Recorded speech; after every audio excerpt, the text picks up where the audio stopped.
Grab a slice today.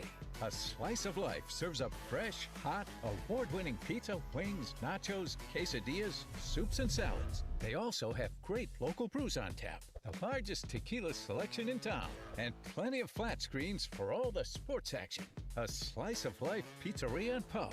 4 locations open daily from 11 a.m. until 11 p.m. Order online at grabslice.com.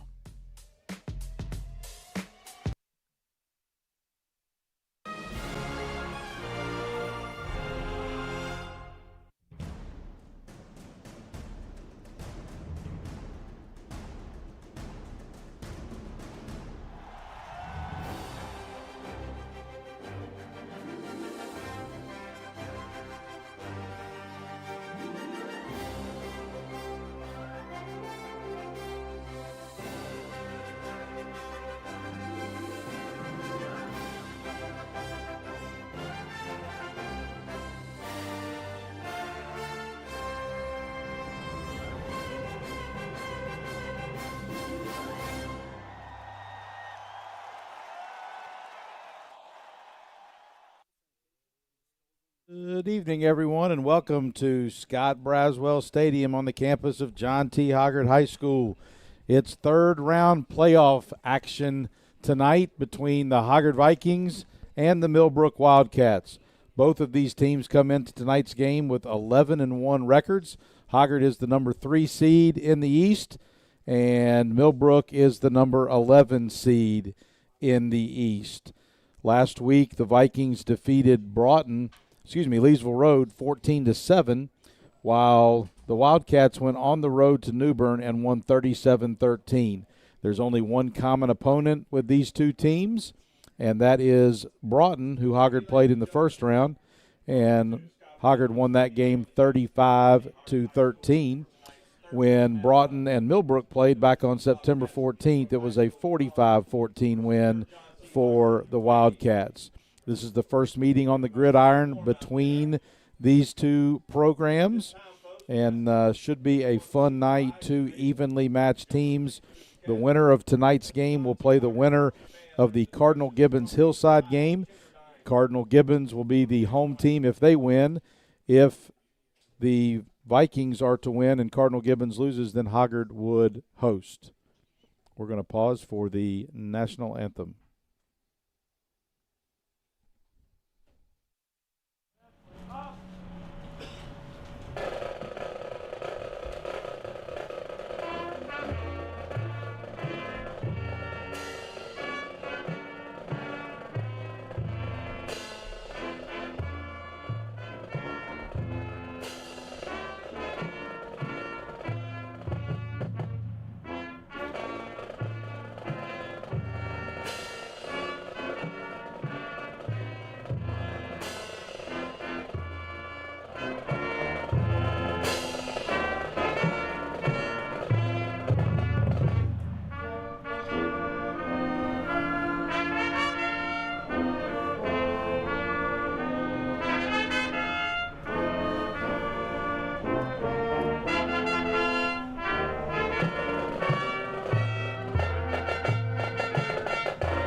And you got the national anthem going a little bit early tonight. Sorry about that. Didn't get you the introduction to that, but good job by the band here on Thanksgiving weekend. We are a little short-handed on the holiday weekend, but appreciate the band members that were in town being out here. Last year on Thanksgiving weekend, we were on the road, and we were at Cleveland in the 4th round, but this year with the playoffs being delayed by a week, round 3 action taking place here on Thanksgiving weekend. So hopefully next week we will be right back here, but worst case scenario, hopefully we're at Cardinal Gibbons and not packed up for the year. Chris Manning down on the sidelines again tonight for us, and as soon as he chimes in here, we'll get his thoughts on what to expect tonight. Chris, you there? I'm here, Brett. Can you hear me? I can. So Millbrook, play a couple of quarterbacks. They've got two guys that have each thrown over 130 passes this year. They've got a running back that's run for 1,181 yards. Pretty balanced offensive attack, but a really, really strong defense. Everybody that I've talked to said these are two fairly evenly matched teams. What do you expect tonight in this game? You know, I expect a close game like we usually get in the playoffs. I was really pleasantly surprised with our defense last week. We had a team that, you know, could throw the ball and they could run it, and we really shut down Leesville's run. From what I hear about Millbrook is they can throw it, but they like to run it. So, you know, a team that can do both of those is kind of hard to stop. But, you know, as I said last week, I look for our guys to be well prepared, and they'll be in the right spots. And, you know, we need to make some plays. Well, it should be a fun night. We'll look forward to your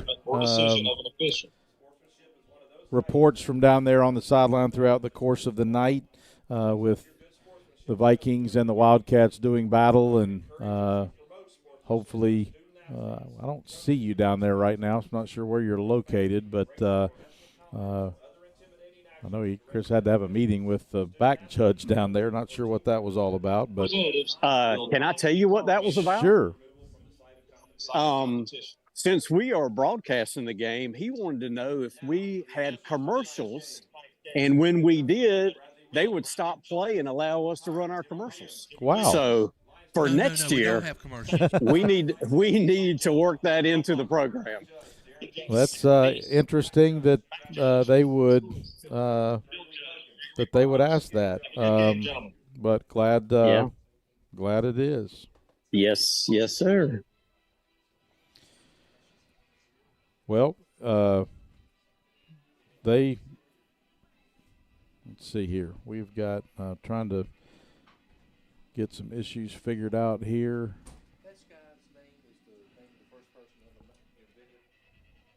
I'm being told that we're having a sound issue, which if that's the case, nobody would be able to hear what I'm saying anyway.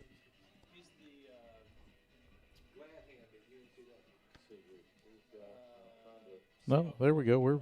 We've got sound, so not sure what's going on there, but we are broadcasting fine on YouTube and the NFHS network, and we are about 10 minutes away from kickoff, even though the scoreboard says 5. That was one thing the officials wanted. They wanted the clock to hit 0 at 6:55, even though it didn't change the timeline of anything. But so it should be a fun night here. There's only one other Mid-Eastern Conference game going on. North Brunswick is at 71st.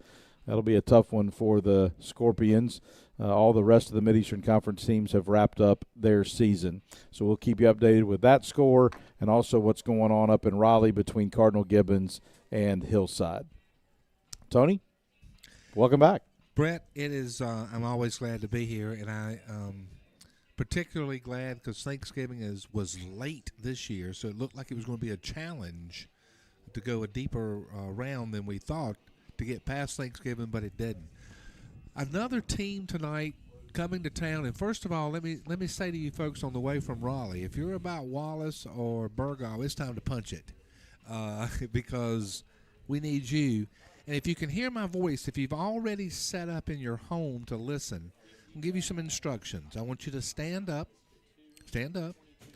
walk toward your coat closet, find the warmest thing you can, get in your car, and come over here and support the Vikings live because this should be a great high school football game. The captains have been summoned from the locker room, and I'm going to give you a little spin on the uniforms. A lot of navy and a lot of white tonight. Millbrook has a white jersey with a blue pant, a navy blue helmet with the paw print. They are the Wildcats, that famous paw print known probably the most by the Clemson Tigers. Meanwhile, on the Hoggard side, all navy head to toe. The Vikings have on the blue helmet with the H and the cross battle axes, the blue jersey with the Columbia blue numbers, and the blue pant. Johnny, you want to tell these folks who these captains are? Oh, here we go. Check. Now we're ready to roll. Captains tonight for the homestanding Hoggard Vikings. A senior defensive back, a playmaking safety. Number 0, Kamar Fulton. A senior wide receiver, a playmaking offensive weapon. Number 7, Nas Session. Senior running back, number 8, Isaiah Newkirk. And a senior linebacker, number 18, Porter Dabbs. Serving as captains for the visiting Wildcats of Millbrook. A sophomore middle linebacker, number 2, Quentin Cipher.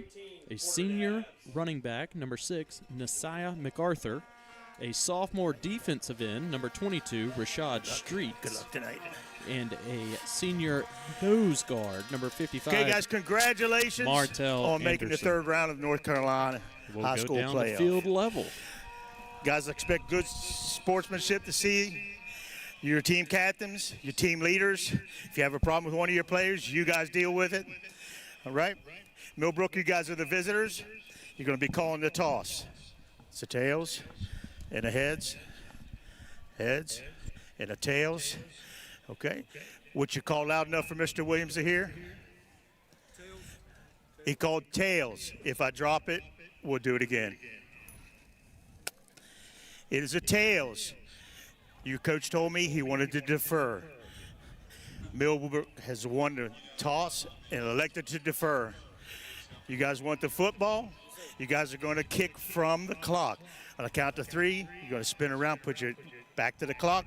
You'll put your back to this goal. Go. 1, 2, 3. He's out of wind. He shouldn't be counting. Guys. All right. So was our first. We've got the microphone and PA and everything hooked into our broadcast system, and we are. We'll be able to hear a little bit better tonight. Johnny, the way to handle that is you don't necessarily ask him, your coach, or say to him, your coach told me to defer. You tell him, you ask him, you said, son, are you supposed to defer? Well, that head referee for this evening's ball game is Bradley Wilt that we just heard from. The umpire is Jimmy Williams. The line judge, Darren Deese. The linesman, Oliver Sanders. The back judge, Travis Lewis. Side judge, Willie Wellbrock. And the field judge, Mr. Gregory Perkins. A 7-man crew tonight to officiate the third round of the North Carolina High School Athletic Association playoffs. And here comes Hoggard. Blue smoke, Old Glory, and a Hoggard Athletics flag that is reusable being paraded to the sideline here at Scott Braswell Stadium. Well, a banner that's being can be reused. A beautiful evening for football. Interesting. I'm sorry, I talked over you. Interesting what happens with a 7-man crew. First of all, we haven't probably had one all year. I know we haven't had a 7. We may have had a 6. So now you got the same crew as Saturday. So all of a sudden, those marginal plays down the sideline that you're counting on an official that's on the line of scrimmage plus the back judge to make happen, those plays become all of a sudden covered, shall we say, by officiating. For those of you who are listening in the greater Raleigh area, welcome. We're going to go ahead. I'm going to give you one disclaimer. I'm a homer. I am wearing a Hoggard sweatshirt. I'm sitting in Hoggard's warm press box. We're going to tell folks about what's going on, but at the end of the day, if we seem excited when the team in all blue makes a play, that's because that's who, especially me, is. Ditto. I'll keep it short and sweet. Well, my team to win, man. I didn't come here tonight to lose. Our pregame analysis and scouting preview informs us that the Millbrook Wildcats go with dual quarterbacks. Austin Battle and Bryson Gray are going to be signal callers for the Wildcats this evening, and the man that really makes an impact for their offense is the running back, Brillison McCullers. He has totaled 1,181 yards on the season and 13 touchdowns, averaging 6.5 yards per carry. He'll be the man we need to stop. I find it a scheduling anomaly that we have never played them in football. How could that be? Both of these schools been around for a long time in the Old North State. Kicking off is the Wildcats. 2 guys back deep to return the opening kick for the Vikings. Fielded on the far hash. A little bit of an issue from Jacque Locke. He picks it up off the turf and finds a hole. He needs to beat one man. He does it. Can he get one block? He's across midfield all the way. No yellow. No flags on the field. He's running high, Touchdown. hard, and handsome to open the ball game here at Scott Braswell Stadium. Glad I gave you folks the warning about that. Oh, my gosh. The smoke has still not cleared from the entrance from the Hoggard Vikings. It's actually not even 7 o'clock yet. The officials had to set the clock to go off at 6:55, and they started the game early, but I'm glad that it started the way that it did. He bobbled the kickoff, did Jacque Locke, picked it up at the 10, and then 90 yards later, he crossed the goal line. How many times as a returner bobbled or not cleanly handed, and, well, maybe not a whole lot, but it seems inevitable that that's a big part of a play. Here's more Hoggard special teams. Out for the PAT attempt is Anias Tyson. The businessman. And it's the businessman. Oh, no, he's excited. He made the PAT your new score with 11:43 to play. No offense or defense has hit the sideline yet. It is the Hoggard Vikings 7, Millbrook Wildcats 0. The Hoggard Athletic Boosters Club supports Hoggard athletics at every level, on the field, on the diamond, on the gridiron, on the court, on the trail, on the track, in the pit, on the course, wherever Hoggard goes. If the ball needs to go over a net, hard or light, a dink or a soft serve, through the net, slam dunk or a soft, buttery floater. Hoggard's Athletic Booster Club is the arm that raises money, creates volunteer opportunities, and you know what? You come sit in the stands and enjoy. HoggardABC.com. Support New Hanover County's most complete and successful athletic program. Proud sponsors of Hoggard football. That is the second kickoff that the Vikings have returned for a touchdown this season. Once was over at North Brunswick in Leland, North Carolina. Rayshawn Williams was the man that did the job that night. Here we are in the third round of the playoffs, and it's Jacque Locke. Here's Millbrook's turn. Fielded at about the 12-yard line, up across the 30, and knocked down at the 33-yard line. So that is where the Wildcats will begin the first offensive possession of the ball game. Jonathan, so far the only stat on the board is about 130 yards of kickoff return yards. And a tackle for number 6, J.P. Myers on special teams. He's been serving as the quarterback on the junior varsity squad this season, bumped up for the playoffs, and uses his pads rather than his right arm to make an impact early on in this evening's contest. 11:36 to play. Millbrook Wildcat football from the 33. It's a give to number 6. Breaks a tackle behind the line of scrimmage and can barely get back. May have lost a yard. It was Nasiah MacArthur, not Nazay. It is Nasiah. He is a senior running back. 65 of Hoggard made the hit. That's Marshall Chalk, combining with 19 Everett Herdeman, the defensive end, for a loss of 2 on the first play. Vikings string the play out very well, create second and 2 stakes. A rowdy crowd already on their feet after the excitement from Jacque Locke. Second and long. QB of Millbrook throws across the middle on a quick slant. Hit off the hands of a defensive lineman and sails high. Pass falls incomplete. It is Bryson Gray, a sophomore quarterback that has gotten the start for the Wildcats this evening, wearing number 1. I'm not sure that the Viking rush on that play created the urgency with which he felt like he needed to throw the ball. His man was there, but golly gee, he threw a harpoon. Porter Dabbs was in the passing lane and got a hand on the football to cause the incompletion. 3rd and 12. QB rolling to his left, throws out the left side, and a diving grab made right in front of the Hoggard sideline. It was number 8, Reese Coons, who made the catch. A basic 6. strategy for deferring is to kick off, lock them down, and start the field position game. So now Millbrook finds themselves in no really different position other than they do get the second half kickoff, but they also had to deal with a first half kickoff. I beg your pardon. It was number 6, Nasiah MacArthur, who is the ball carrier again on this play. So he's touched it 3 times already for the Wildcats.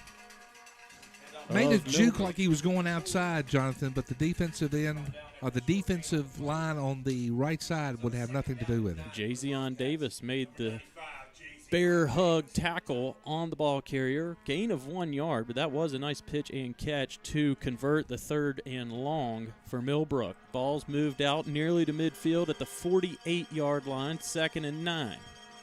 Best size comparison I've seen all year. They got a big man crouched over the football. The center of Millbrook is a load.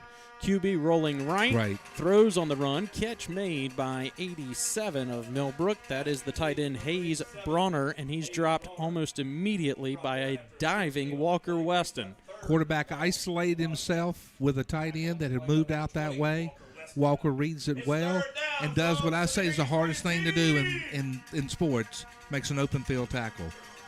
Bryson Gray once again facing 3rd and long. This time it's 8 yards that he needs to move the chains. 9:20 to play here in the first quarter. Rowdy, Jonathan. 10 on the play clock. He's got plenty of time, and he uses that to survey the defense. It is a rather vanilla play call on 3rd and 8. It's just a handoff straight up the gut out of the shotgun. It was number 3, Brillison McCullers, that got the touch, and Marshall Chalk stopped that run almost immediately for a loss of yard. It'll be 3rd and 9, or now 4th and 9 from the 48, and Millbrook is out to punt the football away. They've obviously had a lot of success this year running the football, and the Hoggard defense, stout, proves to them they're going to have to mix it up a little bit more. 1 off tackle, 1 up the middle, not a good recipe versus this Viking team. 2 guys back deep to receive the punt. It's Kamar Fulton and Rayshawn Williams. Kamar Fulton picks it up on the hop. He's at the 15-yard line and cannot find running room. Goes out of bounds. He's escorted there by 44 of Millbrook. On the special teams tackle is Kevin Gamage, a sophomore linebacker. You know, Jonathan, I've nicknamed my man Mr. Tyson the businessman because he's all business. Kamar's the flair for the dramatic. Mr. Excitement, Jimmy Spencer. He's going to try to make something happen. So Hoggard gets their first opportunity offensively tonight. It's nice to go out there when you already have a 1-touchdown lead. Quarterback for the Vikings is Matthew Boring. Throws out left side to his favorite target, wide receiver Nas Session. He's the lickety-split down the left sideline, and he steps out at the 30-yard line. Gain of 11, first down Hoggard.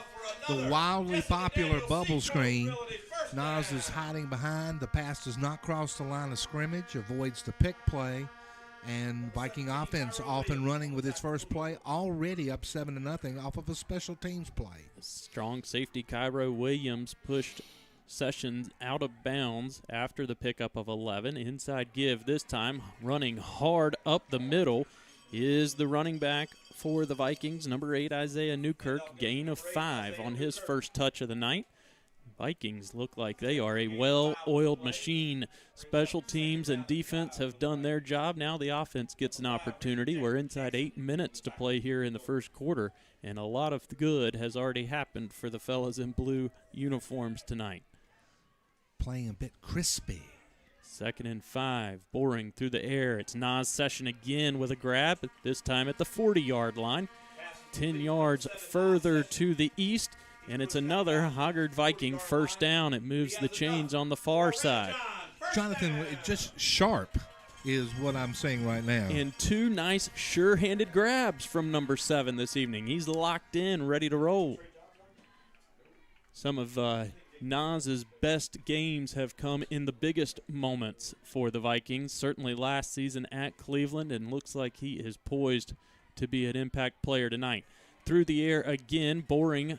Quick out pass to number 5, Demetrius Smith. He picks up 5, and Hoggard just keeps moving forward early on in the ball game. Hoggard taking advantage of the cushion or the bubble screen to create space. We've been to the right and left with some success. Eric Brown wrapped up Demetrius Smith after the 5-yard catch.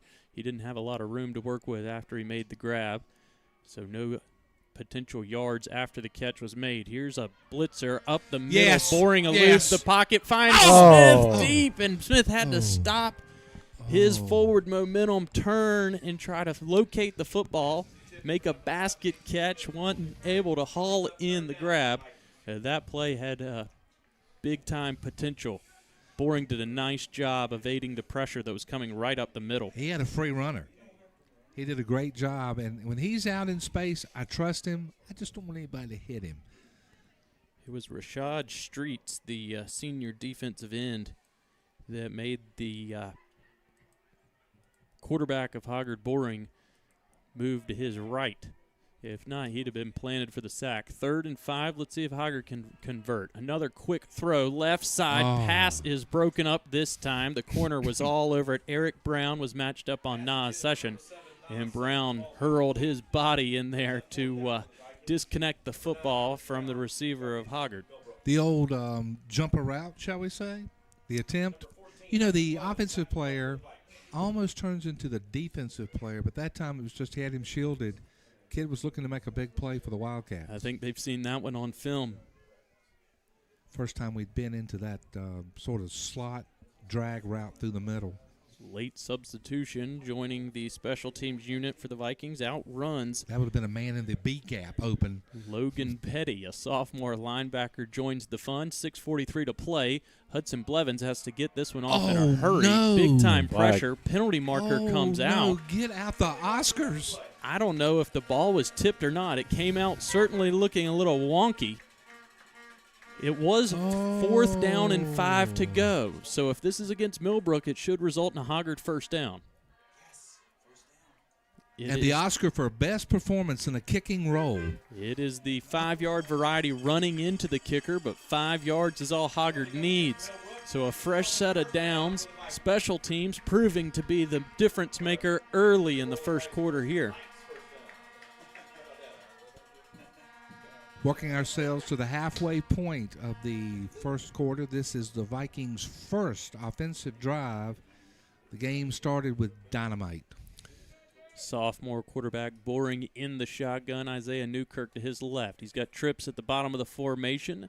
And Session all alone up top. He doesn't use any of the wideouts. It's a give up the gut for a pickup of 3. Isaiah Newkirk does most of his damage in between the tackles.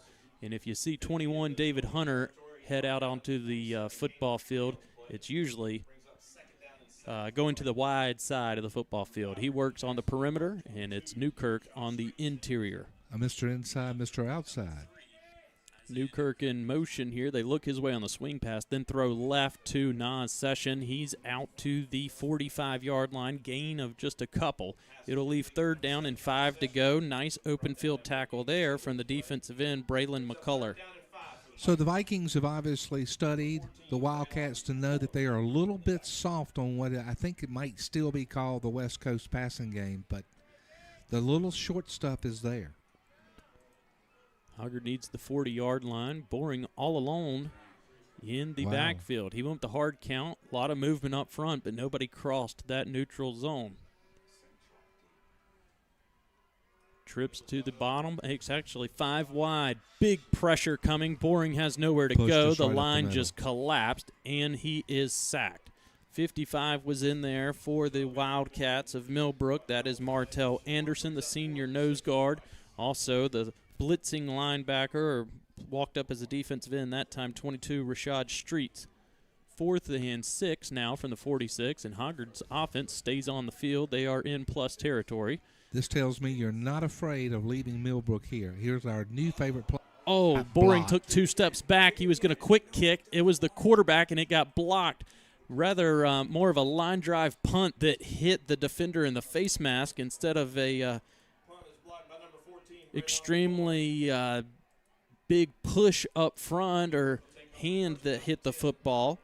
Just a low kick results in a ricochet shot. Braylon McCullough, the senior defensive end and tight end, is credited with the block, and special teams now it gives and it takes away. You know, Jonathan, I mentioned that Hoggard has seen that possibly the Millbrook pass defense is a little soft on the line, passes close to the line. They probably picked up on the fact we did that maybe 3 times last week, and maybe expecting it early based on where we were on the field. So now Millbrook with a big break at the 35-yard line. Handoff right side, a little bit of a stretch zone play. It's Brillison McCullers, the junior running back, got the touch. He is their bell cow back and has done most of the damage offensively for the Wildcats this season. He picked up 2 yards. It was number 18, Porter Dabbs, with the hit from his linebacker position. Porter's our leading tackler this year, 8 times for losses. 4:15 to play in a very dramatic first quarter. 2 wide receivers for the quarterback, Bryson Gray. Inside give, out to the 40-yard line. Just a pickup of 2 yards. So far, the Hoggard defense has shut down the running game of McCullers. It was number 20 that time, Walker Weston, that made the tackle. Go ahead. I think we've been stout in the middle a high percentage of the time. Sometimes you can stretch us out to the side, but I'd like to see what this kid's got vertical. Typically, trying to overpower the Hoggard defensive line has not been a successful game plan. Maybe they're just softening up the edges. They're going to try to go outside this time. It's very successful. He's got the first down and more in front of the Millbrook bench. Man going in motion that time was number 6, Naziah MacArthur. He's already caught a pass and carried it a couple of times already. So my early breakdown is it's going to be 6 and 3 carrying it or catching it out of the backfield for the Wildcats. Jonathan, our defensive play as a hallmark is our backside pursuit. That paid off there. We don't usually see someone set an edge that far out. That corner was turned past the numbers. Millbrook's already picked up 17 yards on this drive. They're at the 17-yard line. 1st and 10, handoff right side. Picks up a couple over there following the blocking of the right guard and right tackle. Wow, that looks like a full 5? No. It was Everett Herdeman that was able to drag down the ball carrier from behind. They're going to give him 4 yards, so 2nd and 6 from the 14-yard line. Going to run it. No. Fake left. Big pressure that time from Everett Herdeman. He tipped the pass of Bryson Gray, and then a penalty marker came out. Herdeman did a great job getting off of his block, batting down the pass, and then a 2-hand shove on the QB results in a penalty flag coming out. I didn't see the shove, Johnny. I think we're getting ready to get another look at it. Let's see if we can hear the official. It looked like his momentum just kind of carried him into the QB. Personal foul. Roughing the passer on the defense. Half the distance to the goal. Automatic first down.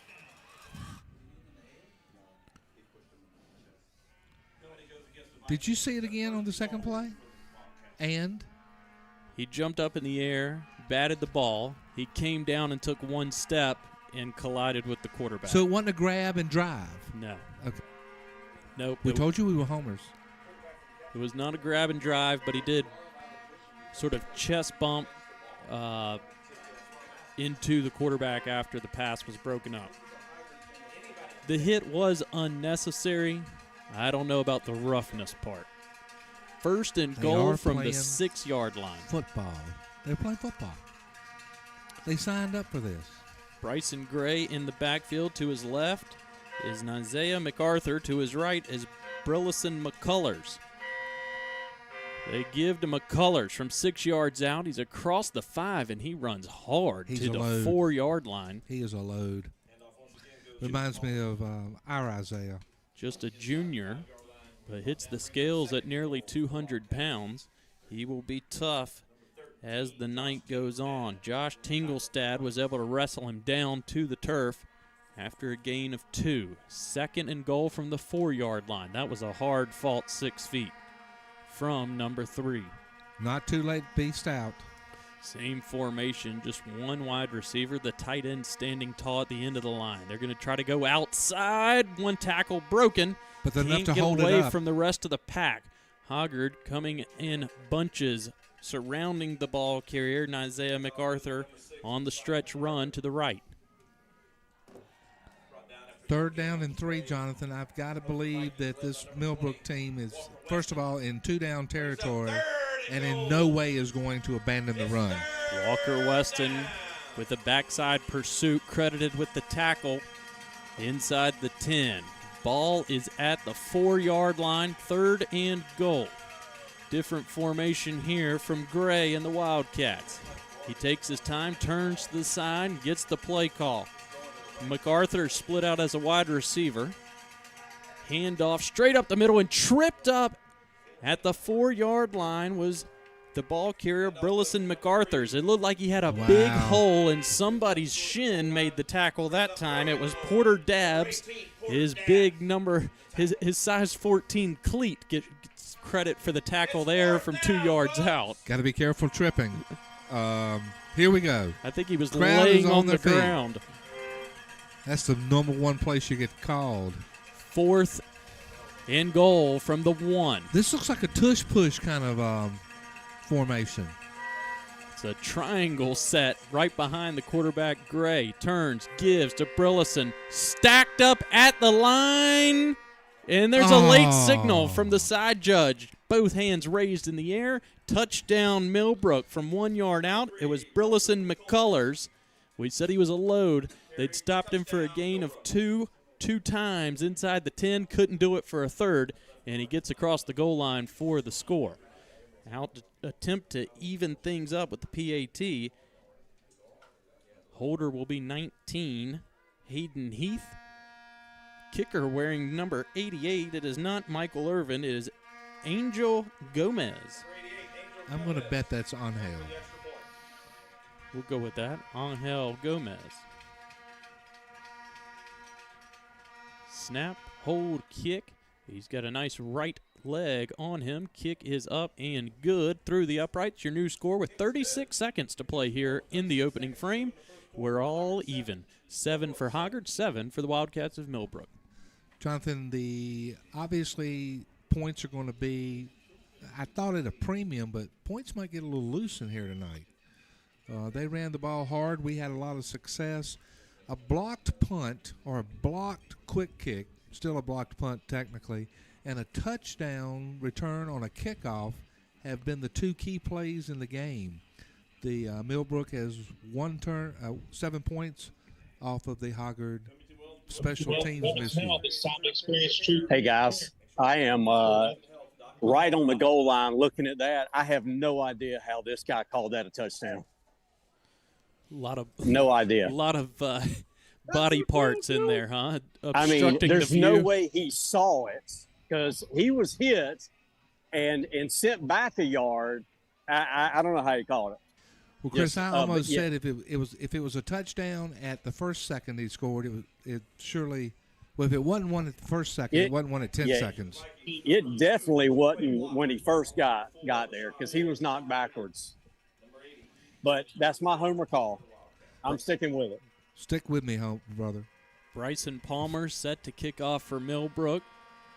Jacquay Locke and Rayshawn Williams to receive. It is a low kick this time on the ground, and the ground ball is fielded by Demetrius Smith. When he got possession of the football, he was on all fours, so no opportunity to make a return. Ball will be placed at the 23-yard line, 1st and 10 for the Viking offense. We didn't have to show them that return team twice for them to learn a lesson. But, this is, I think, early. I know that the first quarter will end in seconds. I think this is an important drive early to especially keep the football for at least a couple of first downs. Let's don't put the defense right back out there. Hoggard offense has looked pretty good on their opening drive of the ball game. Weston Chalk, the tight end, coming in motion. Play blown dead. Penalty marker out. False start called against Hoggard. Before the snap, false start on the offense. 5-yard penalty.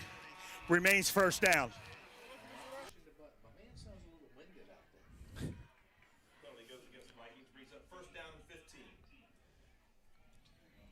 head referee is Bradley Wilt. Let's hope he doesn't.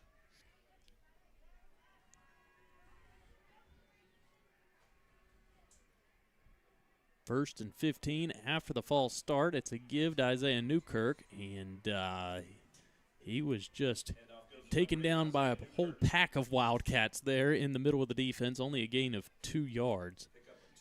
Out to the be 2nd and 13 from the 20-yard line. That's probably going to be the last play of the first quarter. There's only 6 seconds left on the clock. Hoggard doesn't seem to be in a big hurry. Now 2-1. Yeah, that'll do it. So after 1, we are evened up. Hoggard 7, Millbrook 7 at a chilly and brisk Scott Braswell Stadium here in Wilmington, North Carolina this evening. The Record Bar is the sponsor of the second quarter of Hoggard High School football games.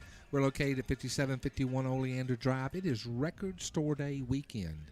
If you do not know what that means, independent record stores have the opportunity to sell exclusive and special copies of certain albums that you cannot buy at the big boxes. It's a great collaboration between the labels, the artists, and record stores.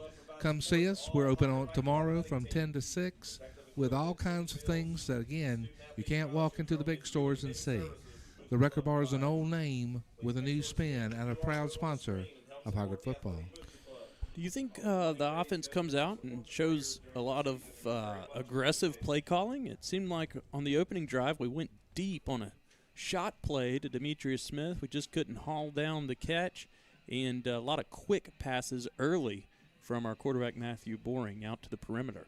Well, you know, we had an opportunity, and I like it when Matthew's out in the open field and directing traffic.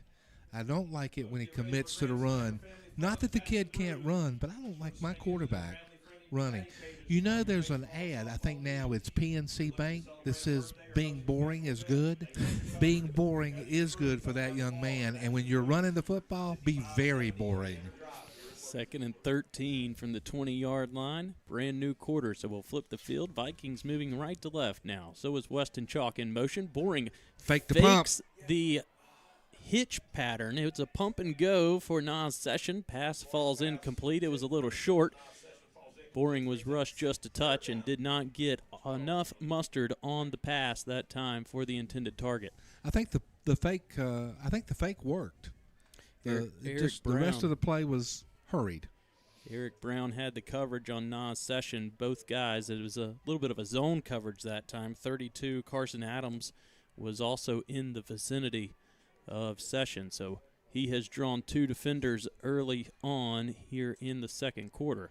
They know his impact and big play potential. They go excellent play. Back to Session, and he tight ropes the sideline. Excellent play. Able to get 1 foot in bounds. He caught it just above the 30-yard line at the 31. Will leave 3rd down and 2 to go. You know, Jonathan, that's a high-level play. Oh, check that. That was 3rd down, so it'll be 4th down. We're 2 yards short of the sticks, and Hoggard's going to have to punt the ball away. That was still a high-level play. That's a big league throw, big league route, feet down. It's amazing how your big playmakers start to emerge more and more in a game of this stakes. The change of the quarter messed me up there with the play count. Another low punt from Hoggard. This time it's Hudson Blevins with his pretty pink shoes. It is not returnable. The roll is in Hoggard's favor, and the ball stops rolling at the 31-yard line. Jonathan, we talked about not wanting to put the Hoggard defense right back out there, and that's sort of what we've done now. Yep. That false start penalty really puts you behind the sticks, so to speak. The old Heath Altman theory about a leadoff batter walk. When you get started bad, it doesn't always work out. Let's see if we can D up. I expect them to show us some more of Mr. 5. Haven't seen a lot through the air. The passing game of Bryson Gray has not been on display so far. Here, just as I say that, they throw it, and it's intercepted. And he was being held when it happened. And now 2 penalty markers come out. It was 20, Weston Walker, that made the grab. Walker Weston that made the interception on the screen pass. Okay, Talk about jumping a route. Let me ask you something. Was a horse collar tackle not going down when he intercepted the ball? Oh, yes, 100% was. Yes. The tight end was doing all he could to play defense. I think ultimately this is going to be Hoggard football, but it's probably going to be back a little bit. So we'll see what they say I here. want to bet they get the horse collar correct. I think it stunned them what happened. It certainly happened quick. This kind of discussion is an enforcement nightmare. Horse collar, big guy. Say it.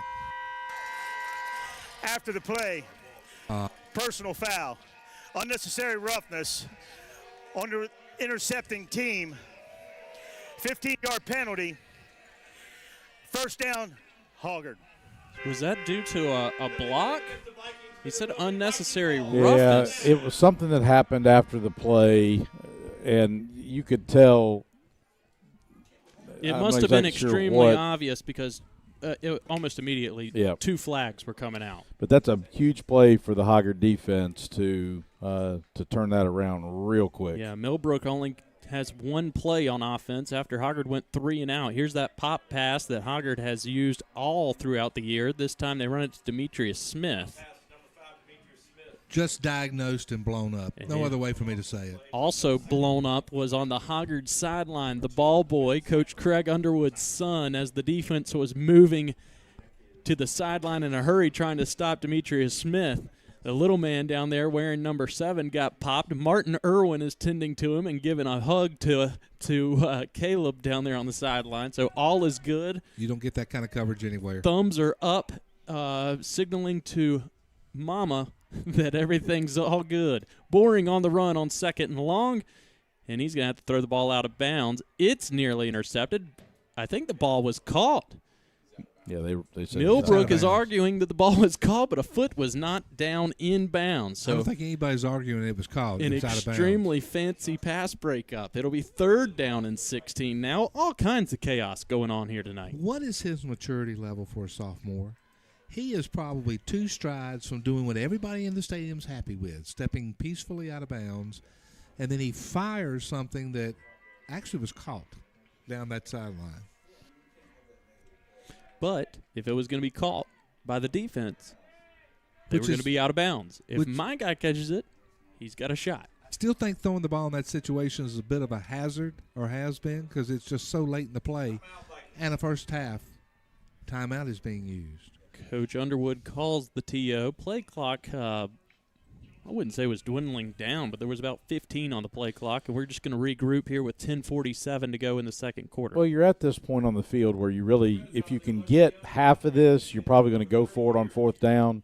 So you got 2 plays to pick up 16 yards. We do not have any score yet from North Brunswick because they are just now kicking off at 71st, but Cardinal Gibbons has jumped all over Hillside. With about a minute left to go in the first quarter, it's 18-0 Cardinal Gibbons. So unless something drastically changes up there, it looks like that whoever wins this one here tonight will be making the trip to Raleigh to take on Cardinal Gibbons. I'm going to piece together the 18 as 2 touchdowns with 2-point conversions and a safety. I don't believe Gibbons' special teams have imploded for missing 3 extra points. Also did want to point out we had someone that let us know that it is Angel, the kicker for Jonathan. You were right initially. It's Angel Gomez. All right. It's been a couple weeks in Los Angeles. I thought I was on to something. From here on out, I'm just going with my gut on some of these visiting pronunciations. We welcome all critique and criticism and any help. Help? We don't welcome the critique and criticism. What are you talking about? But people are going to give it anyway. With pronunciation. Yeah. People are going to give it anyway. I was going to say, we know it's coming, but don't welcome it. How about that critique on 3rd and 16, a diving grab made by Nas Session. Oh, check it. It was Desmond Duran, excuse me, that picks up the first down for Hoggard. So a fresh set of downs. It's boring. Not what Tony wants to see. Designed quarterback run on first down. It goes nowhere. He's planted after a gain of nothing. Richard Jackson, the senior linebacker, put the hit on Boring. And he's interested in his right hand. He got wrapped up at the waist and dropped pretty good. Just good football. Nothing there to worry about. That was a textbook tackle from the linebacker that time. Planted his feet between his legs, took him down. Saw what he hit. 2nd and 10 from the 28. This time it is Newkirk that gets to run it. Not much of a difference. It is no gain on the play. Carson Adams, a sophomore middle linebacker, that took down Newkirk. 3rd and long once again for Hoggard at the 28-yard line. Still in 2-down territory. Chris, down there when you get a chance, we had heard how fast Millbrook's defense is, and they look to be that way. Just curious if you're getting the same feel down there at field level for just the speed of the Wildcat defenders. Brett, the Millbrook defense definitely looks the part, and they are fast. Yes, they are. Tight end going in motion, and now false start once again. Penalty marker comes out before the ball snapped. Puts us behind the stakes on 3rd down. It was 3rd and 10. That was going to be difficult enough, but now 3rd and 15. Before the play, snap infraction on the offense. 5-yard penalty. Remains 3rd down. So that's twice now, pre-snap penalties, which has been extremely uncharacteristic of the Hoggard offense so far in the season. And quite frankly, it should be in week 13. Just got to concentrate, fellas. Listen to the snap count. 9 minutes to play before halftime. 2nd quarter, tie score, 7-7. Hoggard does not change the formation or the play call. Boring has time in the pocket. Uncorks one, but it was tipped at the line of scrimmage. The defensive lineman, 18, Jaden Brody, tipped the pass, and it falls to the turf. So 4th and 15 from the 33. It looks like Hoggard's going to go. Jonathan, their defense is doing what you are taught to do as a defensive lineman. You're on a block. You see the plays getting ready to happen. Get those big mitts up in the air. They've had a lot of sort of handsy, if you will, plays. Hoggard offensive line did a good job that time. Boring had time in the pocket. Millbrook brought 4 guys, and everybody else played coverage. But the offensive line did their job. Defensive end just got his hand on the football. Another pre-snap penalty. This is more than likely going to be on the offense again. Flag came out before the ball was snapped. Chris, we seem a little anxious on offense to get up and blocking before the snap count. Before the snap, false start on the offense. 5-yard penalty. Remains 4th down.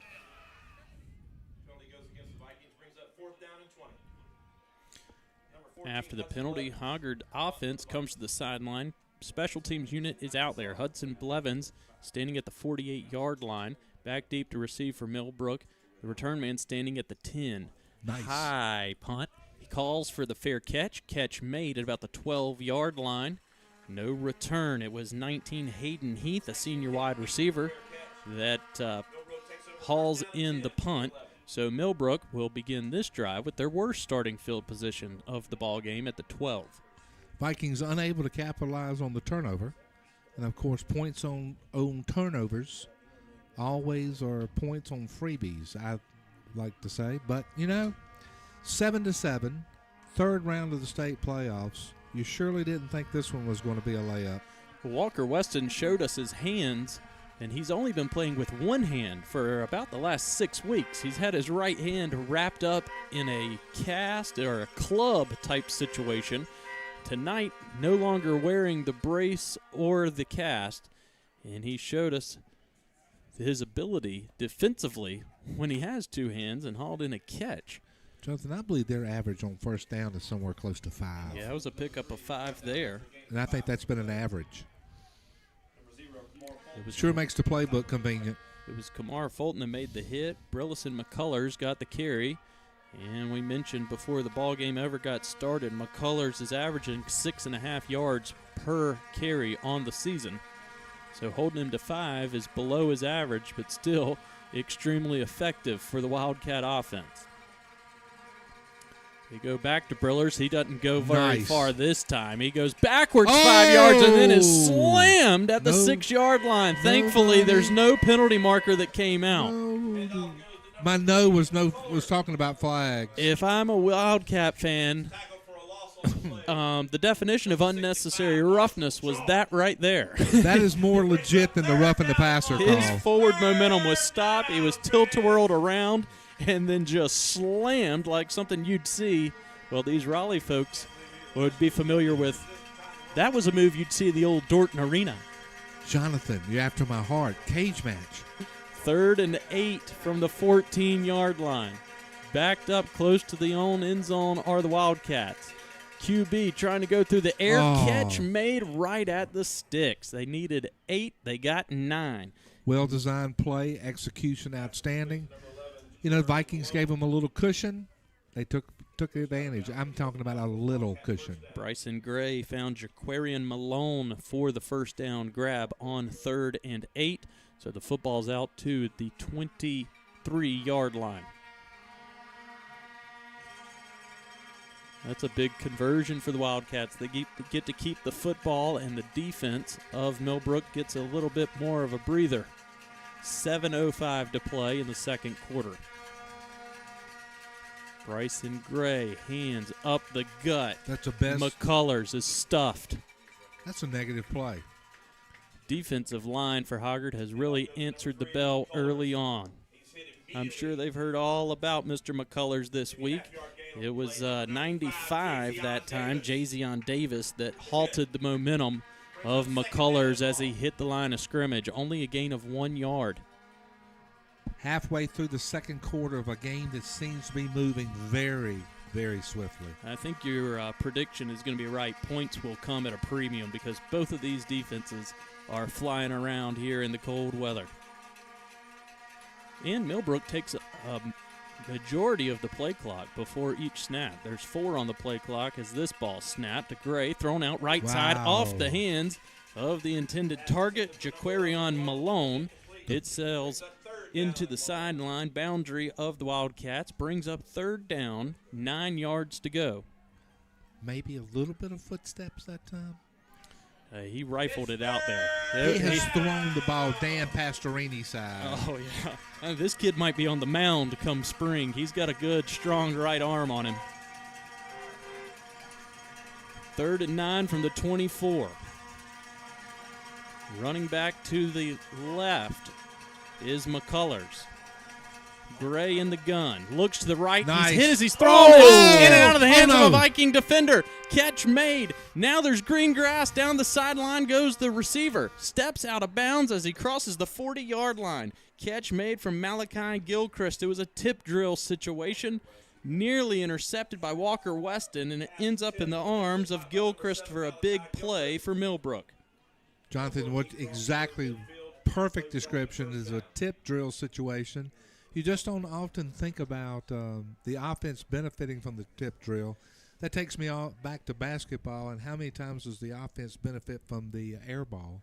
We've got an injured Viking down in the backfield where the collision with the quarterback took place.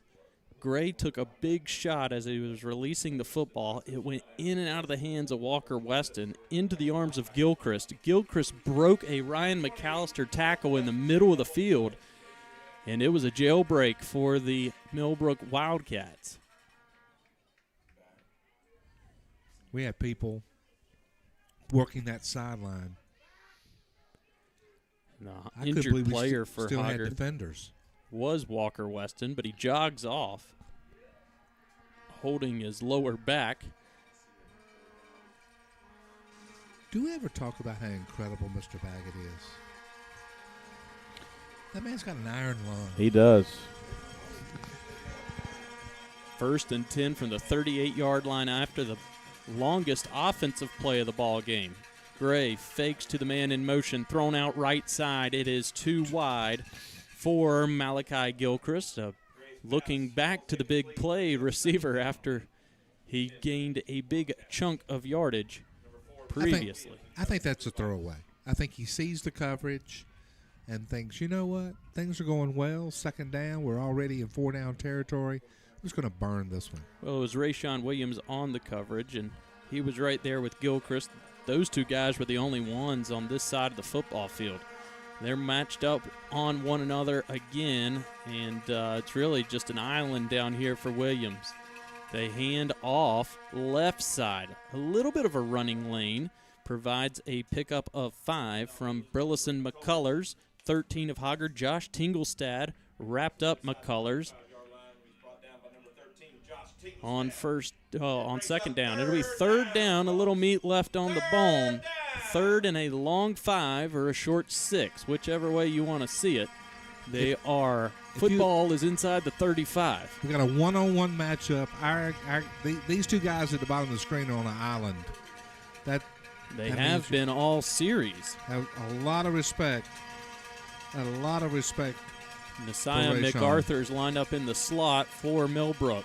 2 wide receivers to each side of the formation. Gray surveys the defense. Play clock was winding down, and a timeout is taken by the Wildcats, so that's their first half timeout taken. They'll have 2 remaining, as does Hoggard, with 5:06 to play here in the second quarter. I'll go back to the record bar for a second, and then we are open every day of the week, Monday through Thursday, 10 to 5, Friday and Saturday, 10 to 6, and Sunday, 12 to 5. We are in the Christmas stretch. Gift certificates, swag, records, CDs, turntables, yeah. If you're going to buy the vinyl, you need the needle. The Record Bar is an old name with a new spin and a proud sponsor of Hoggard football. And I only got to speak once about the Boosters Club. HoggardABC.com. The Boosters Club is the financial and support wing of any athletic program that is successful as ours. Come join it. If you're new to town, jump on the bandwagon. There's plenty of room. On the court, in the field, on the diamond. If the ball needs to go through a net, over the net, spiked or dinked, Hoggard's Athletic Boosters Club. And I need to make sure you know it also involves the dynasty that is in the pool. Proud sponsors of Hoggard football. A couple of wacky plays already on this series that on third down situations that have allowed Millbrook to keep the football. 3rd and 6 here from the 34. Can it happen again? They fake the give up the middle. Screen pass set up for the tight end. He was all alone out there on the left side, and the quarterback, Gray, just couldn't make the connection with Hayes Bronner. A little extra pressure, Johnny. That was an excellent play call. Bronner, if he's able to catch it clean, certainly would have picked up the first down over there on the left side. 5:02 to play, 4th down. You're in no man's land at the high school level when the football's resting at the 34-yard line. You become in the no man's land in every level of football. Angel would need wings to get the football to the goalpost from this distance. Nice. 5:02 to play. Horns blaring. Blitz coming. No. Gray hit as he released the football. All types of pressure in his face. Pass sails a touch high. Ryan McAllister with the coverage. I don't know who was applying the pressure, but it was a big hit on Gray. He hung in the pocket and could not deliver an on-target throw. So a turnover on downs. Viking defense bends but does not break. Mr. Gray is also a sophomore, folks.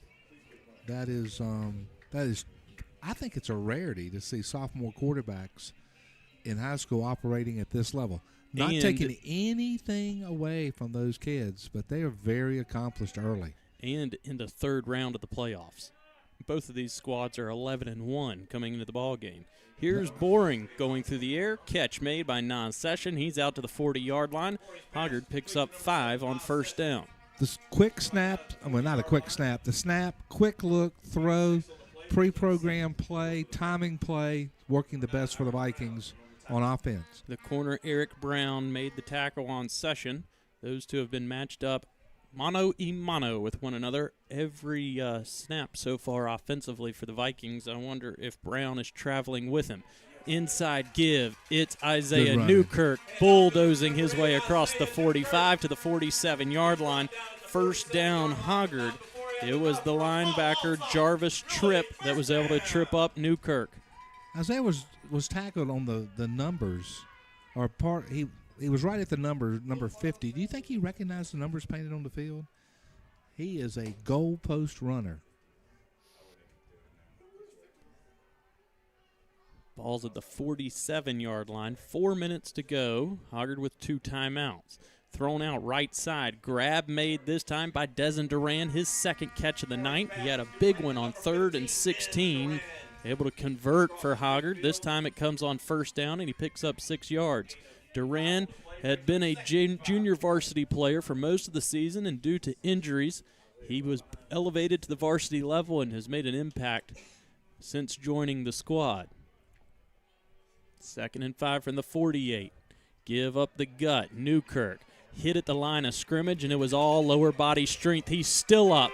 He never hit the turf, folks. Offensive line aided with some push. Newkirk put it in 4-wheel drive. Got to the 45-yard line, and he earned every inch on that play. 3rd down, 2 yards to go. He picked up 3. Some of that side analysis on that when the scrum that was going on at the end, that's the play that my mom used to say, son, you find that entertaining? A lot of excitement for Newkirk right in the teeth of the Wildcat defense. They're going to do it again. This time he goes a lot further. He's across the 40-yard line. He's got a Hoggard Viking first down. It took 3 defenders to plant him that time. Number 2, Quentin Cipher, and 17, Cairo Williams combined to make the stop on Newkirk. It's a good idea if you're trying to bring down Newkirk, bring a friend with you. Well, you know, the thing I was going to say to those folks that are viewing at home, I want to tell you something different. If you watch the end of his runs, when he now starts to anticipate the hit, he delivers the first blow. 1st and 10 from the 39, 2.5 minutes to go in the second quarter. Hoggard offense using a little clock. They fake the hitch. Now going deep is Session. He beat the defender, but the pass was off target and out of bounds. The defender that time was Eric Brown. Brown's gotten the best of Session a couple of times. Session the best of Brown. Good matchup going on down at the bottom of the screen. Up at the top is Desmond Duran working his magic in the flats. You know, Jonathan, now you get to the 40-yard line, and you're sort of rolling down the field. You take that long shot because it's now 4-down territory. The game has evolved to that being as opposed to some deep punt. Duran has now come to the bottom of the formation, and it's Demetrius Smith out to the high side. He makes the catch 5 yards and then tacked on another 3 or 4. High step out of a tackle, and it'll be close to the first down marker. The little lateral fake move, too. It was a gain of exactly 9 yards, so it will become 3rd down, 1 to go. Ball resting on the 30-yard line. The big old thick stripe out there. If you just joined us, it's a good one. 7-7. We're under 2 in the first half. Boring in the shotgun, exactly 5 yards behind the line of scrimmage. Turns and gives straight up the middle. It's number 8, Isaiah Newkirk. He picks up 5 to the 25-yard line. The middle linebacker got a handful that time, Jaden Brody. If you think I'm saying middle linebacker every time making the tackle, it's because there's about 7 guys listed at that position on the roster that Millbrook has provided for us. It was Jaden Brody. He's listed as a sophomore. These guys, I guess, are positionless football. Just anywhere to make a stop on Newkirk. Through the air goes Boring. The pass was a touch off. It was behind Session. Session jumped midair trying to make an attempt on the pass. And seemed a little bit crowded in the area, too. Yeah, thankfully that one hit the turf. 2nd and 10, 1:23 to play in the second quarter. Hoggard on the move. This is the best-looking drive so far of the night. First drive was a good one. With Millbrook getting the ball to start the second half, it'd be nice for the Vikings to be able to put 7 on the board right here. If you're new to the game, Johnny's saying this is our best-looking drive. Our 7 comes from the opening kickoff return. Boring. Quick screen. Left side. Michael Gibbs out front providing a block along with 58. Busting it to get out on the perimeter was Charlie Hart and the left tackle.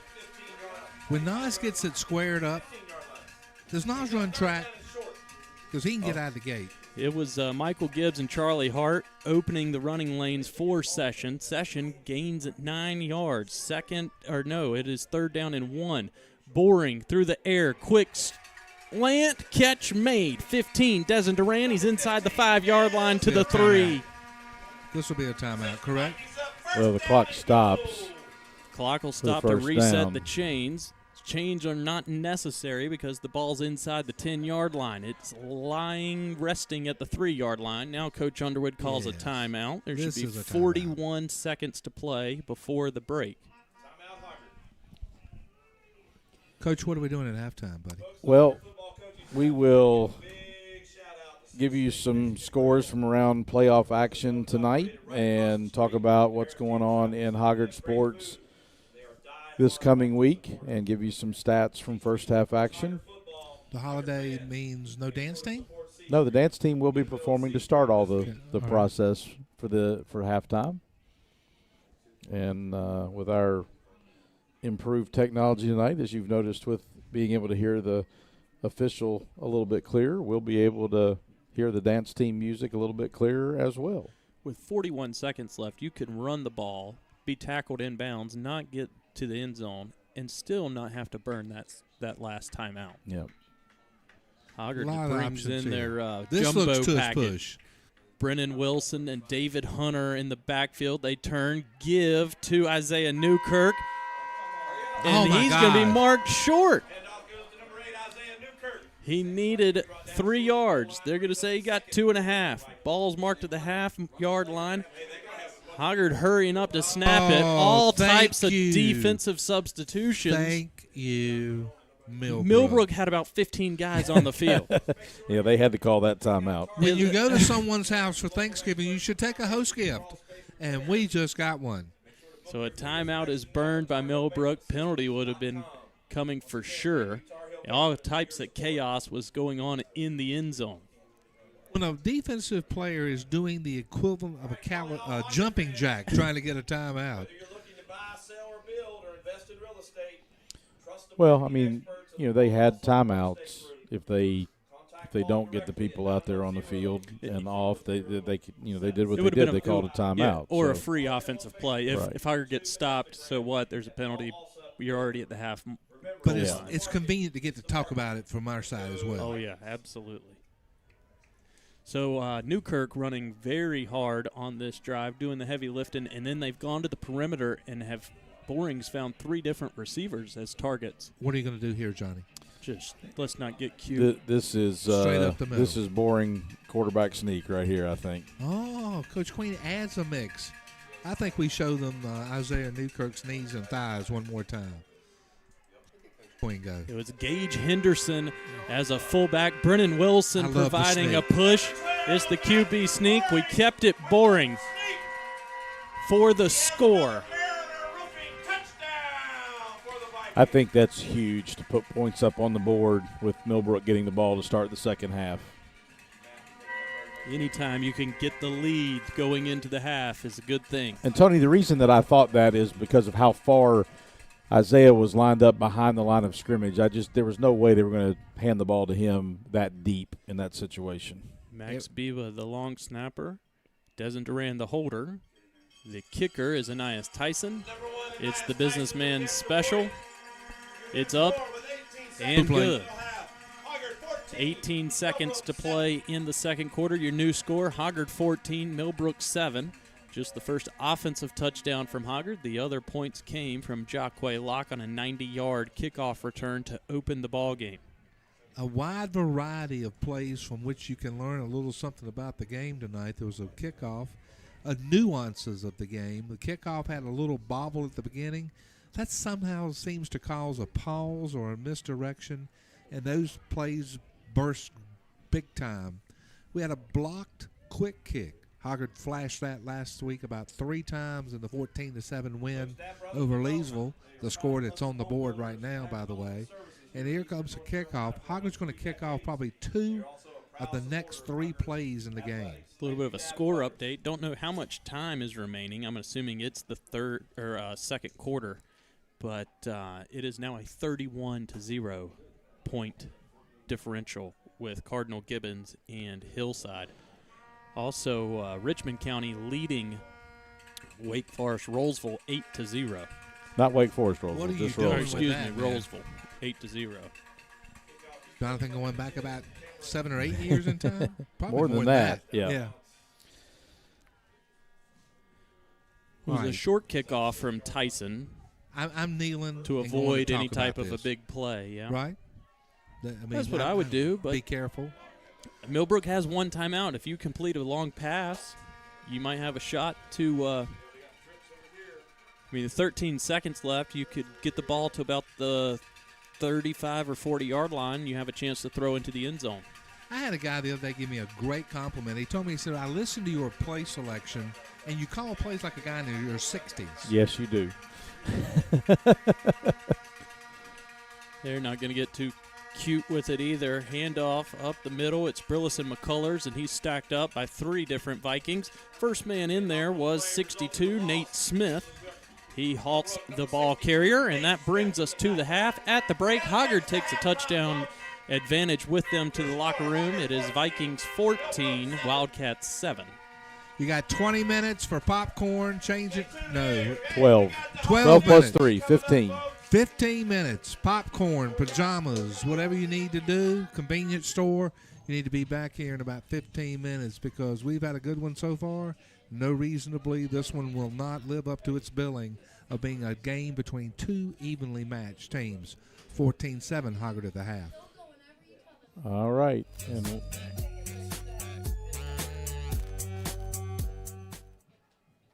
we're going to start things off with our dance team once the video board commercial stops. And then when we come back, we'll have scores, stats, and tell you a little bit about what happened in the first half. Hoggard leading the game 14-7 here at the break, round 3 of the North Carolina High School Athletic Association 4A playoffs. And our dance team, led by Miss Julia Cross, up here in the press box with us, and her crew down there on the field. We're just waiting on the advertisement that's running on the video board to finish playing, and then we'll let you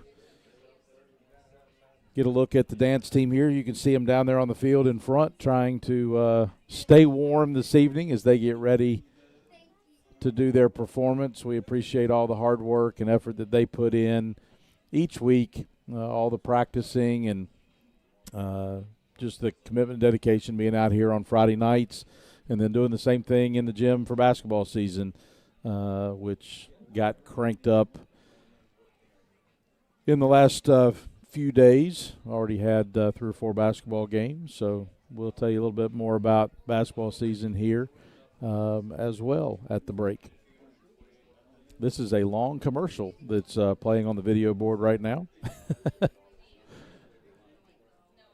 If I'd have known it was going to be this long, we would have done something else here as we wait for the dance team performance. I just didn't want to miss it.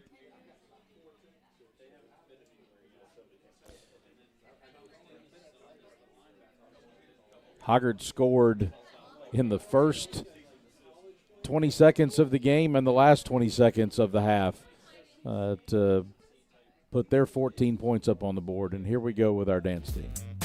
All right, folks, you ready for a little hip-hop routine? Welcome to the field, the Hoggard dance team.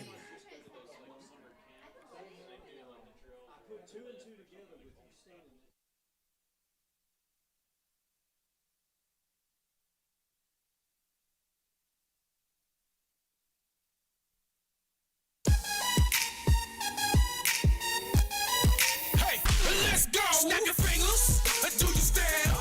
You can do it all by yourself. Let me see you do it. Hey, let me see you do it. Hey, hey, snap your fingers, then rock with it. Do it, do it, do it, do it. Don't drop with it. Do a step with it. Put your hips with it. On my netties, let me see you put a twist in it. You can do it like me. I'm by myself. By myself. By myself. You can do it like me. I'm by myself. By myself. Hey, let's go. Snap your fingers, do your style. You can do it all by yourself. Let me see you do it. Hey, let me see you do it. Hey, hey, snap your fingers, do your style. You can do it all by yourself. Let me see you do it. Hey, let me see you do it. Hey. What do you think, folks? Thought you was at Panthers game, didn't you? Entertainment. Thank you, girls.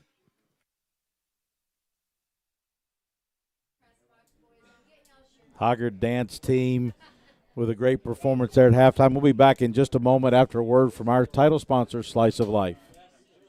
Grab a slice today.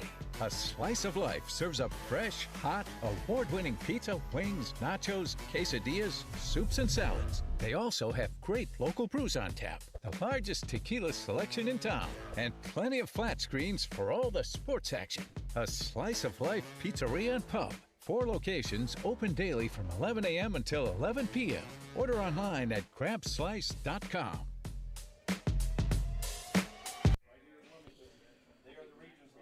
Thanks, Slice of Life, for their sponsorship of Hoggard football. We'll be there later tonight for a post-game meal. Come and join us. A lot of Hoggard people are always there, and we thank Slice of Life for their sponsorship of Hoggard football.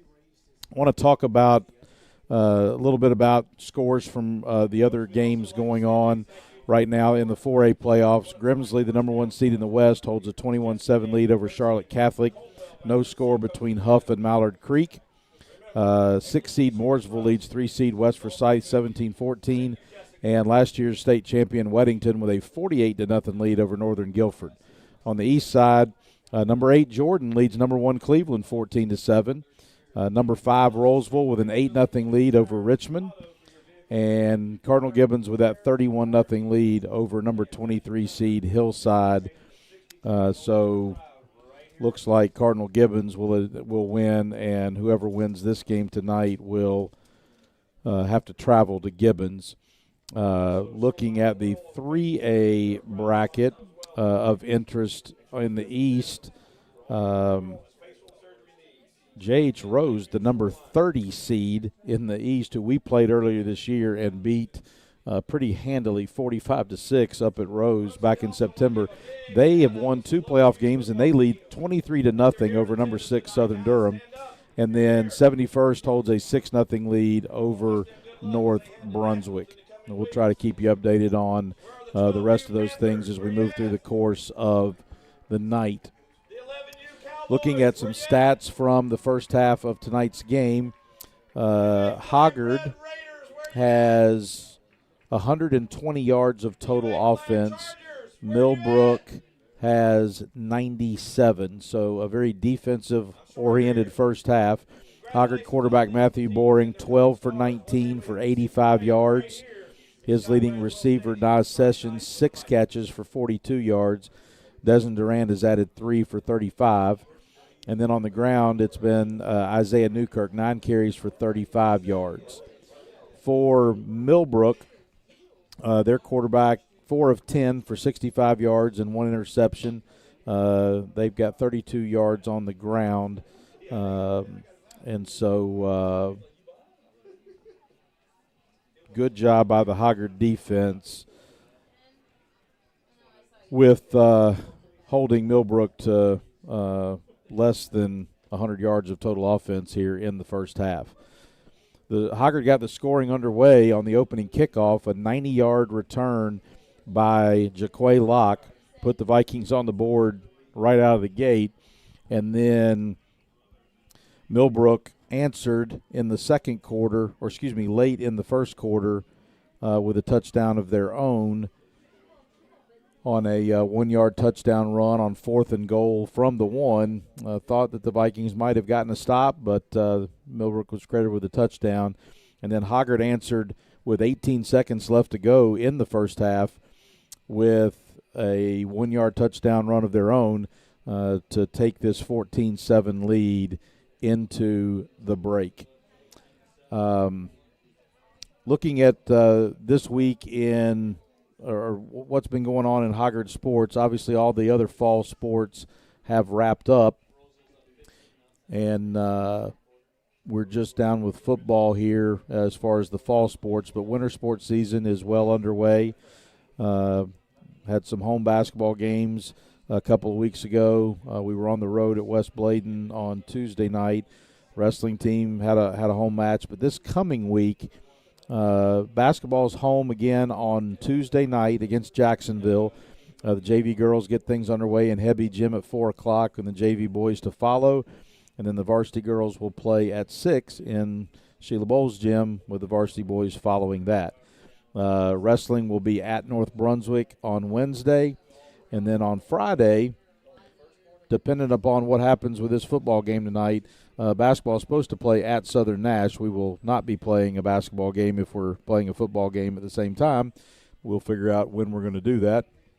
And then wrestling will be at Pinecrest on Saturday. We also have a swim meet on Wednesday at UNCW, as the first Mideastern Conference meet of the season will take place at the UNCW pool on Wednesday night. And so a busy week of sports here as winter sports get underway. I do want to mention the Hoggard Holiday Classic Christmas event that will take place after Christmas on December 27th, 28th, and 30th, Friday, Saturday, and Monday. We'll have 12 boys teams and 13 girls teams here to play basketball. There will be 12 games on Friday, 12 on Saturday, and 9 on Monday as various teams come in, and should be some great action. Got teams from all over North Carolina coming in to play. One of the teams, Croatan's boys, scored 110 points the other night. So that's a lot of points in an NBA game or a college game. It's an insane amount of points in a high school game. So all 4 public schools in the county are in the event, both men and women. Same for Cape Fear Academy, so a lot of local flavor. And then teams from the Charlotte area, the Raleigh area, First Flight coming down. They've got a kid that through his first 2 games this year is averaging 43.5 points a game. So it should be a lot of fun. Tickets are on sale now. You can buy a tournament or a Holiday Classic pass or single-day tickets. But hope you'll come out in after Christmas and see some good basketball here in town, as we are about 4 minutes away here from second half action starting. Wanted to try to see if we could get some insight from field level, even though field level has come up to the press box to get warm. But Chris, give us your thoughts on the first half. Well, Brett, it's a good football game. Lot of tough play on the line of scrimmage.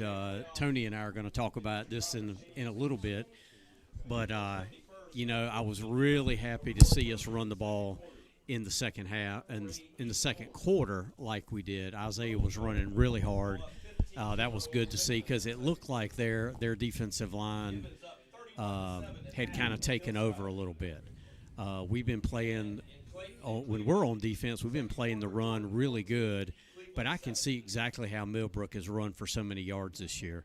They're doing like that outside zone where all the linemen are pulling, and if you're not in the right spot, that running back's going to get in the crease and he's going to have a big gainer. So it's a good football game. I love being on the field. I feel like I just see more than everybody, but I can see how Millbrook has run for a ton of yards this year, and a good quarterback too.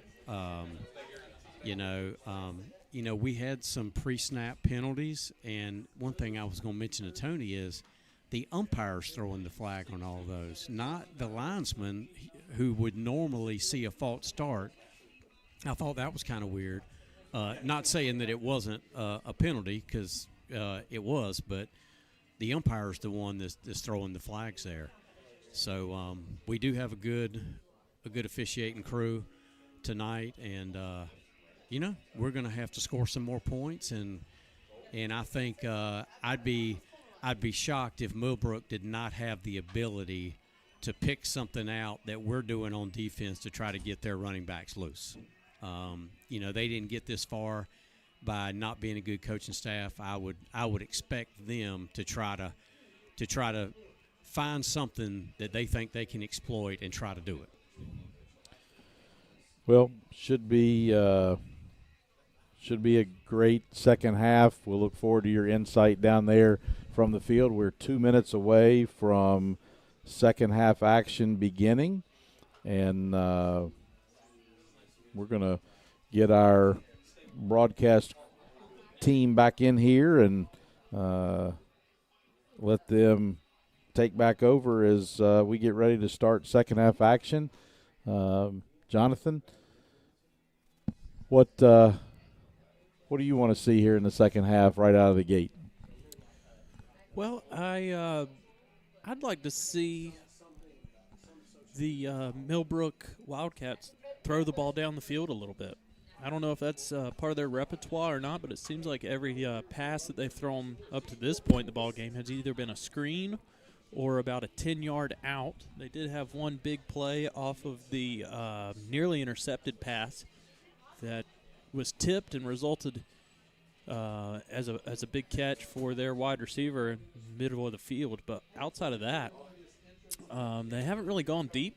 So we'll see if they kind of stretch the Hoggard Viking defense to potentially open up running lanes for them. If you're Hoggard, the quick passing game, I'd like to see more of that. It seems like that's been effective, and then just pounding the rock up the middle. Throughout the season, it's been Isaiah Newkirk and David Hunter that have both gotten carries out of the backfield, and even Michael Leakowitz at times and Alex Rodriguez. But so far tonight, it's only been Isaiah Newkirk. Will he continue to get stronger as the game goes on, the cooler weather, or will Hoggard mix it up with different ball carriers? Also, Weston Chalk, normally frequently targeted from the tight end position, haven't gone his way yet tonight. So I think this is the kind of game where if you can get a 2-score lead, that could be huge, so I think what happens here at the beginning, Millbrook's going to get the ball first. I think it's important. Let's not give them a big return, and then defense get off the field, give the offense a chance to maybe get that second score lead that no one's had tonight. Burleson McCullers, Hoggard's done a good job containing him on the ground. Nasiah MacArthur, the other playmaker that's listed as a running back, but he also caught a pass, has big play potential. But up to this point, Hoggard's done a really good job containing both of those guys. Sometimes defensively, or defensive efforts, you have to look back at them. You don't really see them happening right in front of you. They moved the ball. They showed good play. They had a guy that Burleson seems to be able to move the ball up the middle. And then all of a sudden, you're halfway through the game and it's 14-7. Still very much anybody's game. This is an important series here. Back to Coach Queen's point, making the touchdown just before the half critical, just in case something gets away from you. And in tight ball games, really any ball game, it comes down to turnover margin and who's going to make the least amount of mistakes. So far, Hoggard with no turnovers, and Millbrook with one interception. Here's the kickoff from Anias Tyson. Millbrook out across the 30-yard line to about the 35, so pretty solid return for the Wildcats, and they will begin this drive just 15 yards away from midfield. The next piece of the businessman's routine needs to be the dog that gets the tea for him. Right. Yeah, like at Carter Finley. It's amazing to me how that stadium reacts when that dog does that. It's amazing that dog does that. 1st and 10 from the 35. Millbrook on the ground. Nice stop that time. It was Marshall Chalk. Put the clamps on the ball carrier, Burleson McCullers. Also in on the action, 18, Porter Dabbs. Dabbs has been busy, as well as Chalk. Only a gain of 2 for McCullers. Come out of the second half, defense goes ahead. I find it's got to be just a little challenging to get going again, but the crowd seems to be back in place. Walker Weston showing blitz. He comes, and it's a give up the middle. They find a seam. Kid runs hard. It's McCullers across the 45-yard line to the 47. Nothing really on first down, and he got plenty on second down. It moves the chains. It was number 13, Josh Tingelstad, that put the hit on McCullers. Tingelstad putting together a nice game so far for the Viking defense. This young man is just a junior. This man's rushed for 13 touchdowns and over 1,200 yards. He's sniffing the goal line. Busted that time, short of midfield. He was hit low and high. The combo tackle, Porter Dabbs, was one of those guys in there. It was like he hit a brick wall that time. And we've mentioned how hard McCullisters runs the football. Dabbs met him with just the same amount of aggression at the line of scrimmage. It was like two battering rams colliding. No gain on first down. No real sense of urgency in this first drive. Nothing gadget-like going on. Play call comes in from the Millbrook sideline. So the quarterback's in the shotgun, and he kind of tap dances around before they get set, turns, give. No, he faked the give, Wow. and was going to throw out left side, and he was greeted extremely rudely that time from the defensive end of Hoggard. Everett Herdeman. Herdeman had the game of his life last weekend, harassing the quarterback. When we talk about blowing up plays, folks, he stands up, he takes a look at throwing that football, and Herdeman's like, well, on him. Broughton felt his presence, and now, and then the quarterback of Leesville Road, and now Millbrook. So when those guys get together in the spring, they can all talk about number 19 from Hoggard wrecking their evenings. 3rd and 10 from the 49. Gray in the gun, penalty marker comes out. Saying somebody moved up front before the ball was snapped. Before the snap, false start on the offense. Wow. 5-yard penalty. Remains 3rd down. That's the first time that Millbrook has done that. Hoggard's done it a couple of times already tonight, but first time for the Wildcats. You go behind the stakes on the 3rd down play. Yeah, 3rd and 10 is difficult. Dead ball 3rd down. To begin with. 3rd and 15 adds a degree of difficulty, another layer. Herdeman with his ears pinned back, ready to rush the quarterback, Bryson Gray. Jackson Cash in there as well, and Hudson Patterson. Aiden Bracey in the middle. Blitz coming. Gray delivers. It's on target. Wow. Grab made on the left shoulder. Wow. No way I thought he had room to pull that in. It was a little corner route that the slot receiver ran, Malachi Gilchrist, a junior.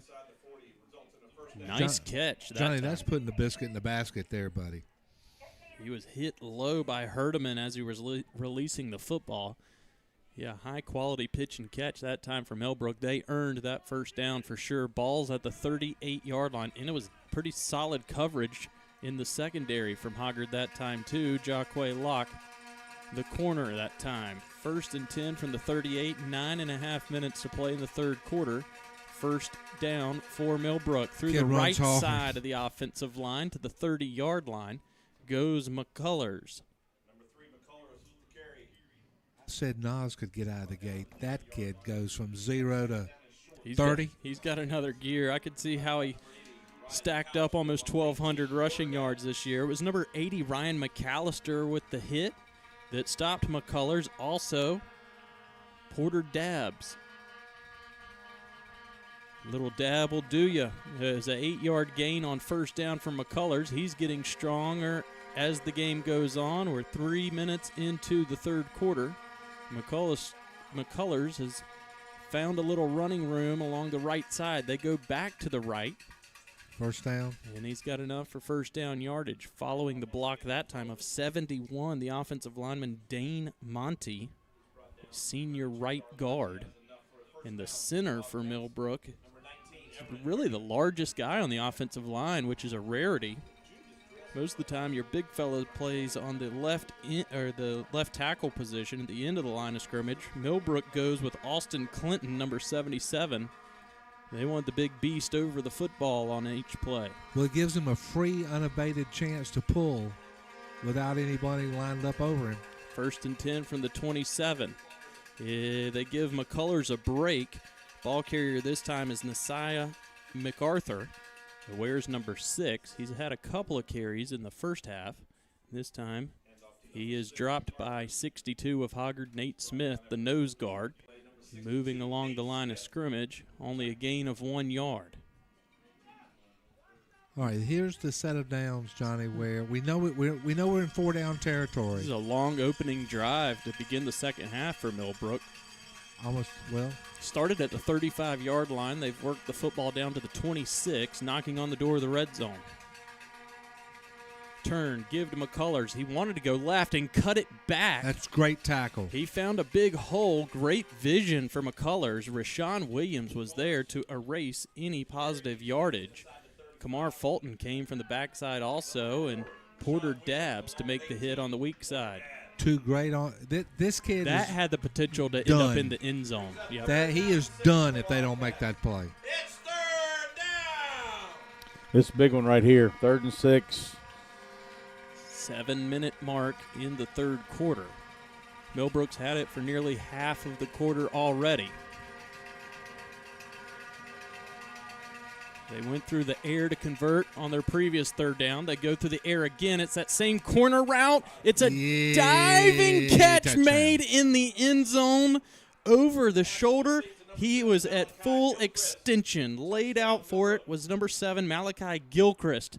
And that will tie the score pending the PAT attempt. You know, Jonathan, the 6-man crew is the reason you can feel much better about that call because they've got somebody in the area. That was one of the better catches we've seen all year. He had to lay out for it, and he went and got it. It was solid coverage from McAllister, but nearly a perfectly placed football again from Bryson Gray. They have thrown down the field in the second half, and McCullers has started his engine. Just what the script called for, the second half kickoff. You defer for that very reason. They have tied the score. Angel Gomez puts the PAT up and through the upright. So your new score with 6:46 to play in the third quarter, we've got a good one. Hoggard 14, Millbrook 14. Let's talk about Pamlico Solar, the proud sponsor of the third quarter of tonight's game and all of the games this year for Hoggard. They had a name change in the middle of the year, but they are still the same general principle. You take the power of the sun, which comes up every day, that's been discussed before, and harness it. You sell your power to Duke Energy. You get a tax credit for doing such. Have you ever wanted to sell anything to the utility company? Pamlico Solar gives you the opportunity to do that. Reach out to them and tell them the only thing you need is a southwestern sky. And guess what? You got one somewhere at your home. Pamlico Solar is a proud sponsor of Hoggard football. I always like to pick up the utility companies when I'm playing Monopoly. Okay. They always pay. Right. He caught me. I was totally, I'm trying to figure, I'm speechless. And that does not happen very often. Utility companies. I'm so focused on getting the low rent stuff and getting it all.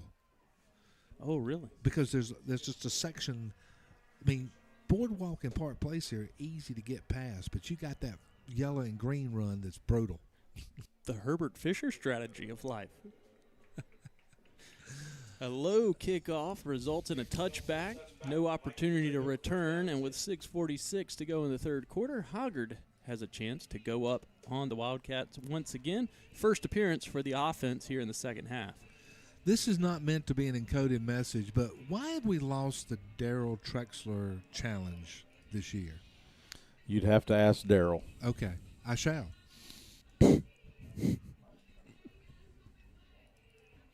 We've talked about some crazy things because of the Daryl Trexler challenge, but Monopoly would have fit that perfectly. Here's Boring in the shotgun. He's going to give to Isaiah Newkirk a healthy dose of number 8. Always does the offense good. He picks up positive yardage. Maybe 3, we'll call it 4 yards on first down, and will leave 2nd and 6 from the 24. Jonathan, I think it's critical. I'm not saying you got to score on this possession, but 2 first downs. Let's burn about 3 or 4 minutes because they've had the ball pretty much half a quarter. The linebacker Quentin Cipher was there to meet Newkirk in the hole after the gain of 4. Boring through the air. Nice pitch and catch. Out in the flats. It was Nas Session that shows off his hand. Makes the grab just 1 yard short of the first down marker. Eased out of bounds by the strong safety Cairo Williams, who's also a sophomore. So back-to-back defensive efforts from sophomore underclassmen of Millbrook. They've got a wide variety of younger guys on their roster. Jonathan, that play seems to be available. Just available. You can't run the same play every time, though. Coach Fleck said you could. You could see on your screen their corners are giving about 10 yards of cushion to the Viking wide receivers. Only needed a yard there, and Hoggard picked it up on the ground from Newkirk. Cowbells ringing, horns blaring as the football is placed at the 30-yard line. I'd like to see us move this ball methodical, and then when we get to midfield, let's take a vertical shot. It was there one time before. Didn't quite work for us. 2 receivers to the high side of the formation along with the tight end. Now Weston Chalk comes in motion over to the left. Stays in to help pass protect. Boring eludes the pocket. He's got a man deep down the field. Demetrius Smith with the grab around the 45-yard line and then backpedals out of bounds. He's across the 50 to the 47-yard line. That's sort of the Aaron Rodgers school of, just run. Just run. I know where the line is. Don't worry about that. High risk on that play of offensive linemen going downfield, but so far they've been very disciplined. Caught it in front of the safety coming over in zone coverage. Thrown out left side. There's the play. Tony, you said it was available, and Hoggard took advantage there on first down. Nas Session across the 40 to the 42-yard line. Picks up a rather routine 7 yards there. Well, not the best spot in the world, so he picked up a routine 6 yards on first down. 2nd and 4 from the 38. Back to the ground goes Newkirk. Big tackle in space. He went low on Newkirk. Shorter fella in stature. Jarvis trips up Newkirk before he can get to the 35-yard line. It's a gain of maybe 3 yards. 3rd and 2. Hoggard needs the 29-yard line. We're in that no man's land, so 2 downs. Don't see a lot of number 59 linebackers out there in the game anymore. An old school player. I like his style. Jarvis Tripp with a couple of tackles already in the contest. It is there, Jonathan. They go back to it. Nas Session makes the catch at the 30-yard line. How many grabs is that for number 7 so far tonight? Coach Spencer get that information for you. Coach Spencer would come down out of the bleachers and tell Coach Fleck to run that till he comes back, and then say, "I'm not coming back." That is 9 catches for Nas tonight. He's been the playmaker on offense. Him and Newkirk, the seniors, are the guys carrying the load. Newkirk goes in motion. Boring fakes that way. Pressure coming, and Boring is dropped at the 36-yard line. It was 5, Richard Jackson. But I did want to do something different there. Hoggard needed more time to block. They'd schemed up some sort of trickery out there on the right side. They were going to fake a screen pass and then try to beat the defense deep and throw to the back corner. It's interesting because Isaiah went out to that side in a bit of motion. I think maybe that tips them off that they're getting ready to do something into that area, and they collapse that side of the line. Chalk faking his motion. 2nd and 20 after the snap. Here's the play. Boring rolls out right. Oh, he climbs the ladder, does Demetrius Smith. Had to go up and grab that one out of the night sky. Able to do so, and he went out of bounds 2 yards short of the first down marker. Coach, that was almost an alley-oop. It was a nice he threw it up high and let nice Demetrius effort. go get it. He skied high at the 20-yard line. I'd go back a little run here. 3rd and 3 from the 19. Boring under center. Don't see this often. He keeps for himself. Hoggard offensive line did a good job pushing, but Look the at this middle spot, Jonathan. linebackers got in behind. The offensive line wrapped up Boring. Well, you got to give him forward progress. I mean, he did get a little bit before he got pulled back. He didn't get much. Oh, they haven't moved it at all. Okay. He's still at the 19-yard line, 4th and 3. Amir Hayes comes on to the football field, replacing Newkirk. So Hoggard not going to run it. If they do, it'll be with Boring's feet. 4 wide receivers and a tight end, basically 5 wide. Snap to Boring. Quick throw, left side, looking for who else? Nas Session. The umpire seems to be going to let it happen. Catch made at the 10-yard line. A big 4th down conversion on the quick slant. I think the Millbrook players were campaigning. They, of course, they were campaigning because you're taught to. All types of media members in the back corner and really behind the end zone around the goalpost trying to get a shot of the Hoggard Viking offense here. Plenty of Isaiah Newkirk. He carried 2 guys. It took 3 to take him down inside the 10 at the 7-yard line. One of those pictures is going to end up in the Star News tomorrow morning. This gash up the middle is going to end up in the Star News tomorrow morning. They've got the tight end over on the left side. Hand to Newkirk. Follows the left side. Get in found there. a hole and dove across the goal line. No, they marked him down at the just 1. Short. Somehow, some way, Hoggard's been marked at the half-yard line twice tonight. The questionable situation early in the contest, they said Millbrook got in, but our guy has gotten the door slammed on Newkirk twice, right in his face. That was my picture. 3rd and less than 1. On the doorstep for sure here. Big package in. Gage Henderson, Brennan Wilson serving as 2 fullbacks. They turn, handoff to number 8. He's going to hurdle the offensive line. Yes. Both hands extended high in the air. It is a touchdown for Hoggard. They have answered the cowbells here at Scott Braswell Stadium. Millbrook opens up the half with a touchdown. Hoggard comes back with one of their own. We've played almost 11 minutes of this quarter in what may have been the last 18 minutes of real time. Oh, it just completely evaporated. And there's only been 2 possessions. Tezen Durand out to hold. Max Biba to long snap it. Number 1, Anias Tyson to kick it. Business. Up and good. Your new score with 1:19 to play in the 3rd quarter. Hoggard back on top, 21-14 over Millbrook. Johnny, you watch a baseball game that goes into the late – I know you're not a big baseball fan, but you watch a baseball game that goes into the late innings, and everybody that steps out there is subject to throw the one. We are there in the high school football game. Every play, every move could be the one.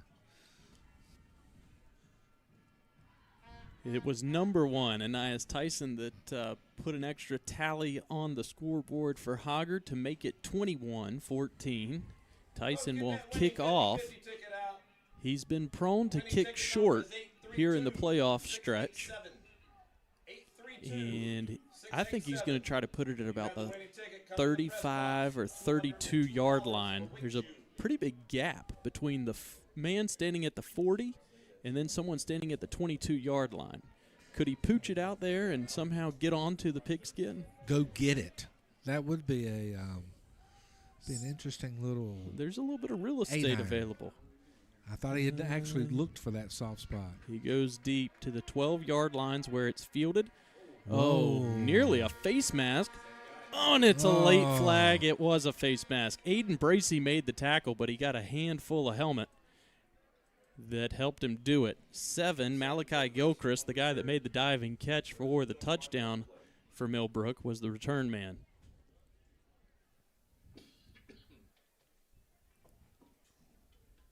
Looks like that's going to give him the ball at the 40-yard line when this is all said and done.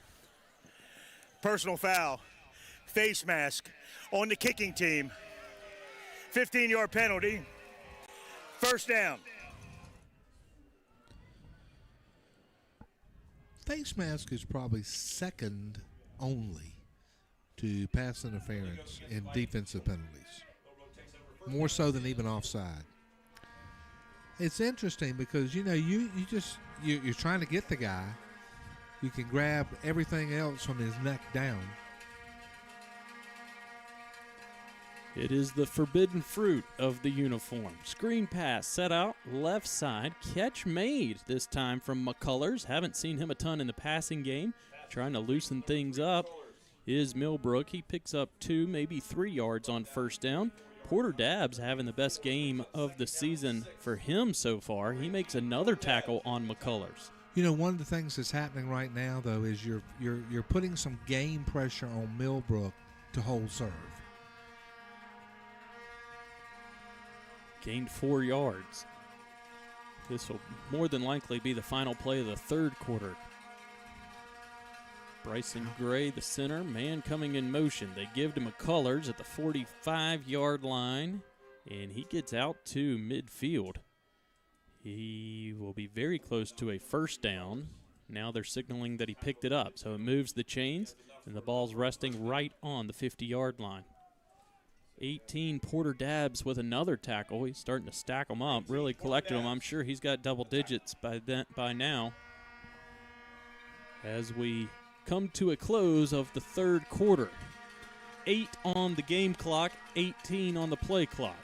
They don't have to snap it if they don't want to. They choose to do it. Gray looking deep over the middle of the field. Wow. Ryan McAllister was there on the coverage along with Kamar Fulton. Pass falls incomplete. It stops the clock, but that is the final play of the third quarter. After 3, Hoggard leads by a touchdown, 21-14. Back after these words from our fourth quarter sponsor, Jocko Blades. One of the marks that separates man from beast has been the ability to make and use his own tools.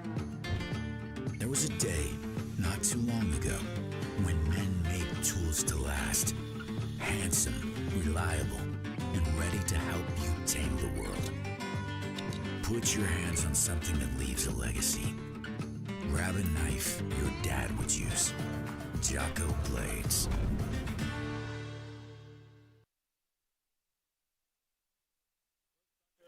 Jocko Blades, our fourth quarter sponsor. It's holiday season. Check them out. Find some knives made by former Hoggard football players that you can give as Christmas presents this year. We thank Jocko Blades for their continued sponsorship of Hoggard football. The fourth quarter begins with the ball at midfield. Hoggard leading at 21-14 and a second down and 10 coming up here for the Millbrook Wildcats. We fly the Slice of Life banner all throughout the game in the upper left-hand corner and also on our scoreboard. We cannot thank them enough for their continued support of the program. We go there after home games. There's one on 17th Street. We take pictures, selfies, and sign autographs. Action taking place directly in front of us now. Ball's at midfield, and it's a give to McCullers. We got an eye full of it. He picked up 9 yards there on first down, and he is running as hard as ever here in the fourth quarter. He looks like a good football player. Carries himself as a good football player. There's some eyeballs on him. About a business-like effort.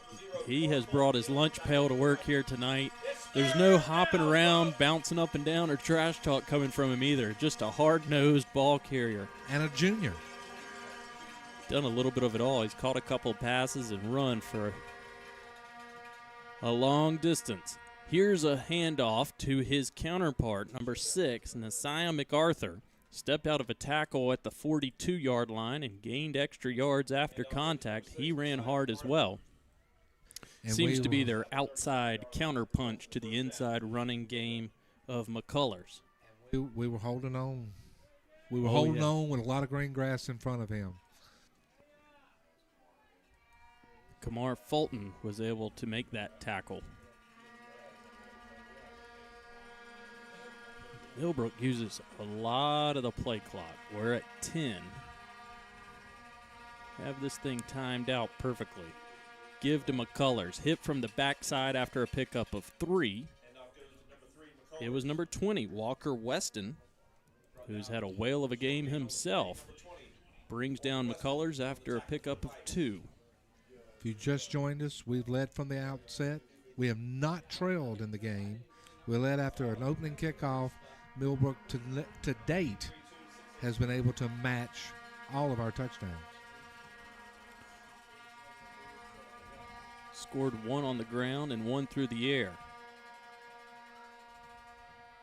Here's that outside sweep from Nasiah MacArthur.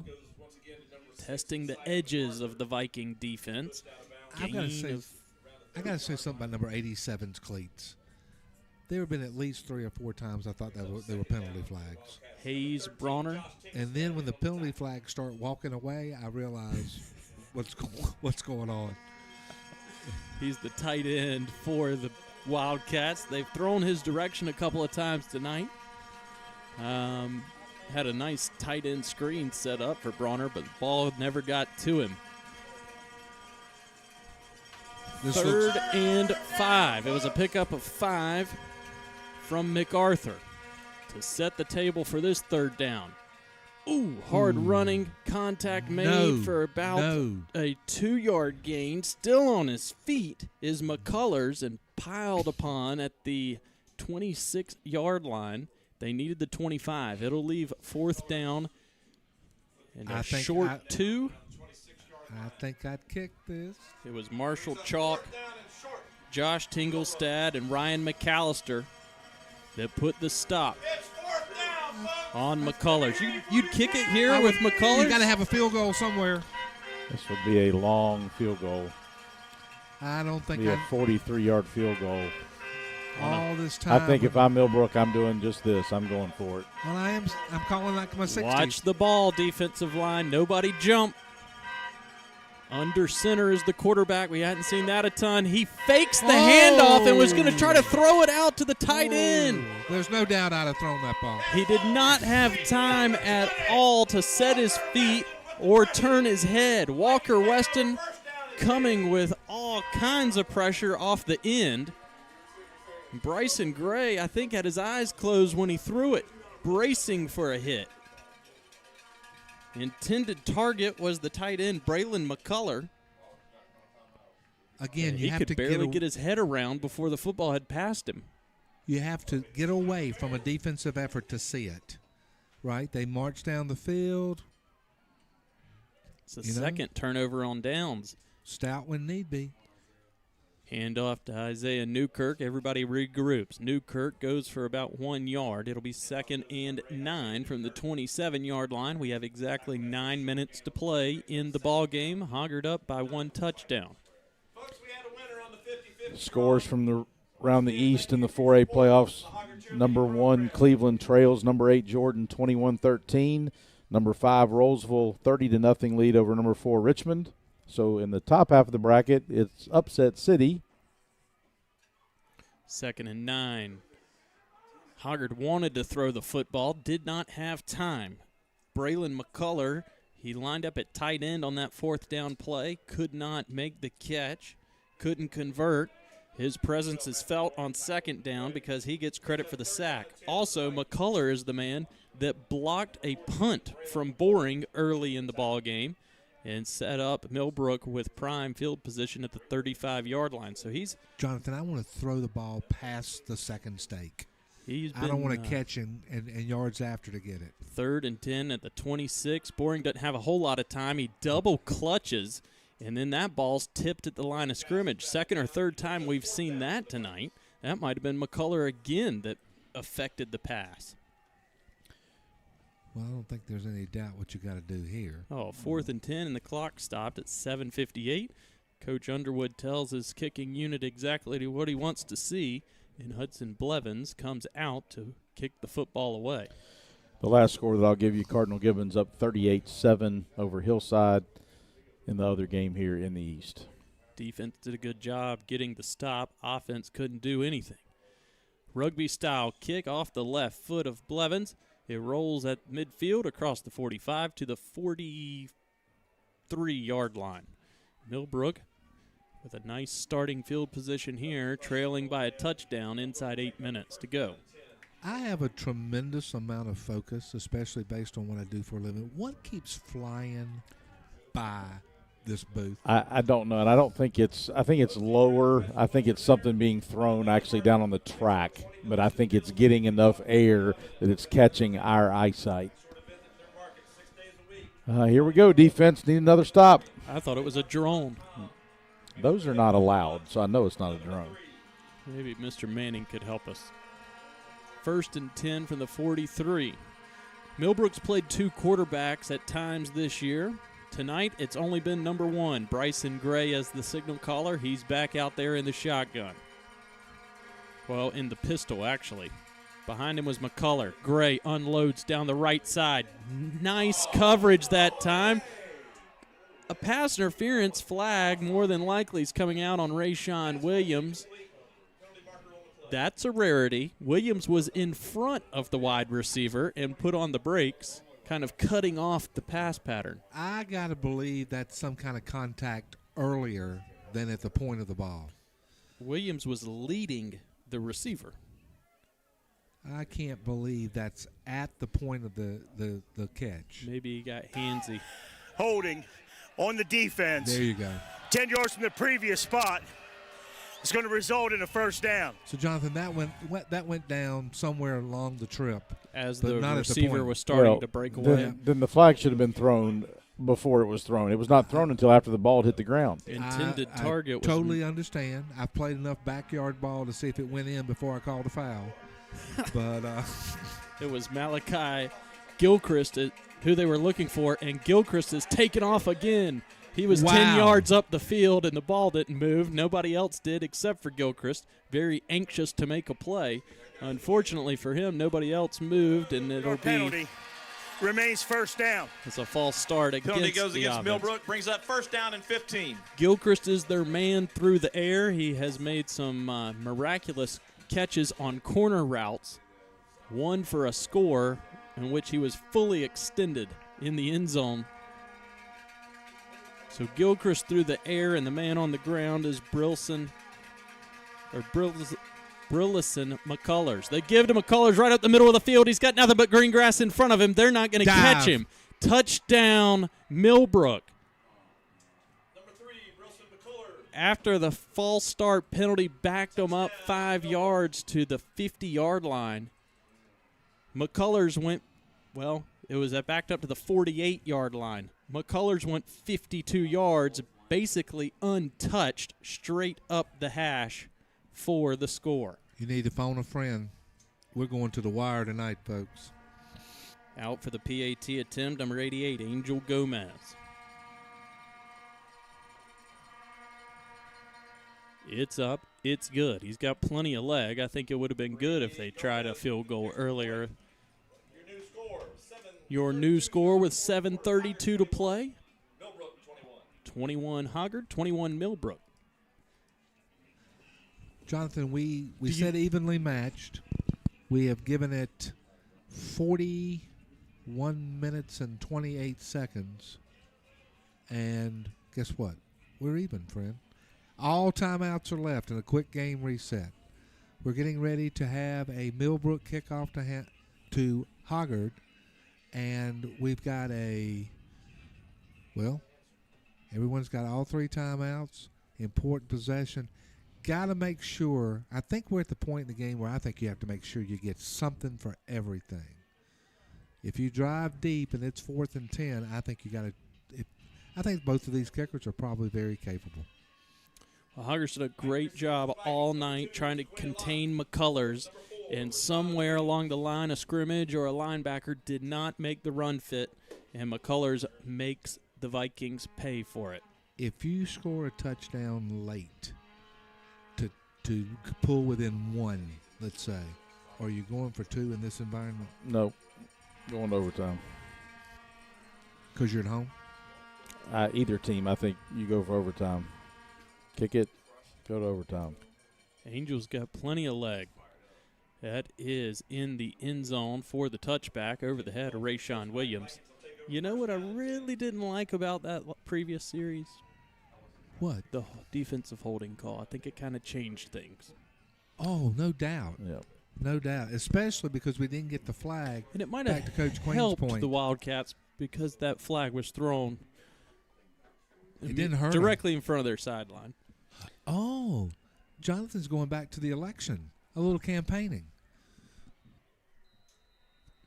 Well, if coaches are yelling for the flag, hey, he's holding my guy, maybe the flag comes out.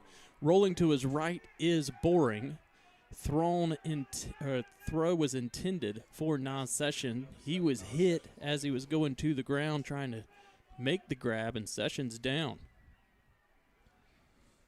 Incomplete, brings up 2nd and 10 from the 20.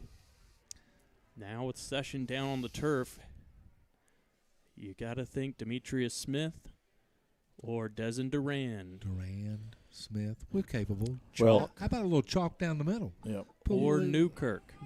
Plenty of options for the Hoggard Viking offense. We're getting the old call it both ways ref. One of my favorite cheers. Missing a good game is another. Chris, any thoughts from down there? He's trying to get his microphone turned on. There we go. Yeah, I got it on now. Our coaches obviously wanted to pass interference there. But, Knopf was sliding down, and he was just in a weird spot when he got hit. They could easily called pass interference. Chris talks about coaches as a verb more than anybody else I know. 7 seconds. Well, Nas is not walking under his own power there to come off the field, so that's that would be a big loss there for the Vikings. But this is not a possession you want to go 3 and out. Need to move the chains and try to get some points up on the board. Nas is going to go Willis Reed on us. 7:26 to play. 2nd and 10. Chalk faking the motion. Lines up on the left side. Boring gives to Isaiah Newkirk. Running behind the Chalk block. And he is stacked up. Oh, and thrown down way late. 2 penalty markers come out. The defense did a nice job just corralling Newkirk. And there was a little extra at the end of the play well after the whistle was blown. You know, we talk about the influence that the Saturday and Sunday game have on these guys. That's a disappointing situation for Millbrook because on Saturday and Sunday we are starting to see that called regularly. You've got a chunk, and then you actually also probably have a taunt. After the play, personal foul, unnecessary roughness on the defense, 15 yards from the end of the run. That's going to result in a first down. And really, that's a backbreaker for the Millbrook defense because you stacked up Newkirk for no gain. It would have been 3rd and 10. Instead, Hoggard gets a first down and moves the ball out to the 32. New life and a touch of momentum for the Viking offense here with a tie score. 18 coming off the corner, showing the run blitz. Newkirk breaks a tackle. Just keep running. Did a little spin move at the 40-yard line, got to the 43. Hard running there on first down, gains 6 yards, maybe even 7. It was number 59 in the middle, Jarvis Tripp, that took down Newkirk, along with 2, Quentin Cyphers. Cyphers had a whale of a ball game for the Wildcats. He's made back-to-back tackles. This crowd the stadium has grown anxious. Gain of 8 on first down, 2nd and 2. Boring fakes the give. Newkirk blocks the defensive end. Boring keep it, on his keep it. horse. He's going to pick up the first down. It was Cypher that ran him out of bounds. Martin Irwin. And on the seat of his britches, down goes Martin. Lost his footing on the tarp. Everybody's involved in contact tonight. Martin this time, early in the game, it was the head coach's son serving as the ball boy, Caleb. All sorts of contact. Martin is safe at whatever base he just slid into.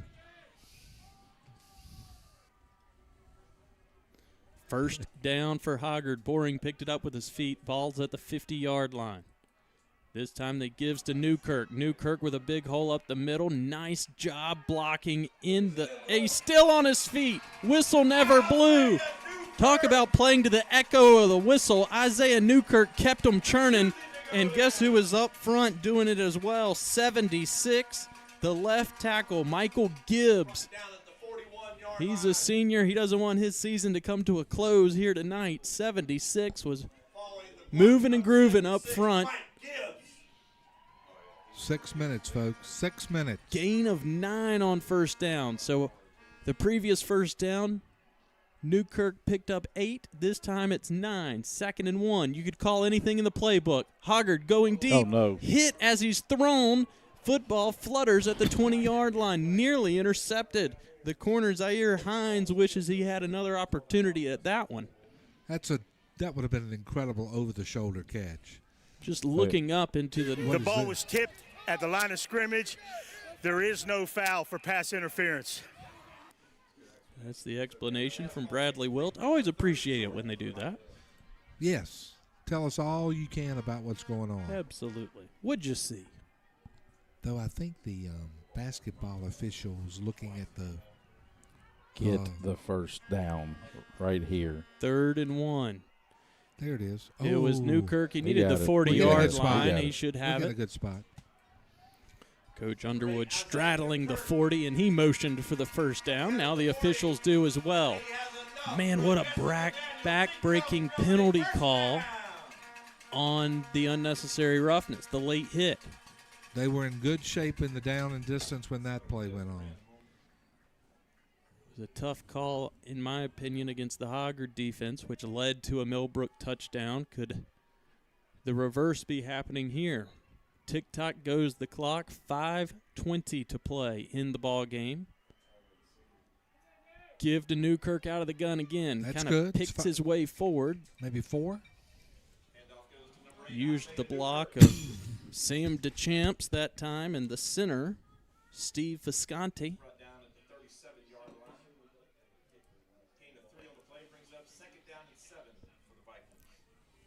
Under 5 minutes to play. 3rd round, tie game. Great crowd, cold night. Whatever the cost of admission was, it was worth it. You might feel obligated to go back and pay a little more.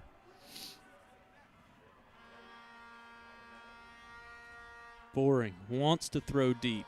Doesn't have any time. He got out of the grasp of the defensive end, but he still went down for a sack. Here comes a huge play in this football game. Hoggard sideline was wanting a face mask call. That didn't come. Huge. Sack made by 22, Rashad Streets. It was 14, the defensive end, Braylon McCullough, who first wrapped up the quarterback. McCullers had a heck of a ball game defensively for the Wildcats. He got that blocked punt. He's played some tight end also, but he seems to be their guy on the defensive line that can cause the most havoc to the quarterback. 2, the man in the middle on the defense, Quentin Cipher, just a sophomore. He's been all over the field for the Wildcats as well. Stay away from those 2 uniforms. 14 and 2. 3rd and 11 from the 41. Not a bad use of a timeout. Timeout taken by Hoggard. We're going to discuss things. 3:39 to play. Don't go anywhere. You don't want to miss this one. I don't usually endorse the use of second-half timeouts. We'll mention again, Jocko Blades is our 4th quarter sponsor. They have a really slick ad that we play on the network here and on the scoreboard. A lot of folks have sponsored Hoggard football inside the stadium. The various things that go on, we appreciate that. No matter what happens, I don't think that Cardinal Gibbons is in any trouble. Correct? No, they're up 45-7. So we're going to shut the press box down for next week for sure. We could be back here in 2 weeks. Yes, though. we could. And I'd like to think that will that be deep December football? Kind of the same situation we were in last year, where we went on the road in the 4th round and then got to host the regional final, which that's exactly the situation we could find ourselves in. But in order to do that, got to find a way to put points on the board here, and you don't want to give the ball back to Millbrook in this situation without scoring. So this is a huge play, like you said, in this football game. Got to get something for everything now. Still no Nas Session. He's on the bench, so you got to find a reliable target. Boring going to run to his left, an all-out sprint, looking for somebody deep down the field. He doesn't throw it, keeps for himself. Picked up about 5 yards. Unable to break a tackle from the linebacker of Millbrook. He's at the 35-yard line, and now it's decision time. This is mega decision 4th time. and 5 from the 35. This wouldn't be the worst. I'm going to be young for a minute. Yes. This wouldn't be the worst place to leave them. I don't think you can give them the football. Use all of the play clock. You got 20 seconds exactly on the play clock, 3:01 on the game clock. 2 minutes on the start. They don't use all of it. They go ahead and snap it. Boring rolling to his right, deep down the field. Did he catch it? He did. He's got it. He caught the football. Wow. Hauled it in. Demetrius Smith. He just gave the ref a high five. Wow. You go, young man. Right down here, we're watching the replay. That's an unbelievable throw and catch right there. Put the Vikings down here on the doorstep. Oh, he had it, and then the ball came loose. He was lying on his back. The Newkirk football came out.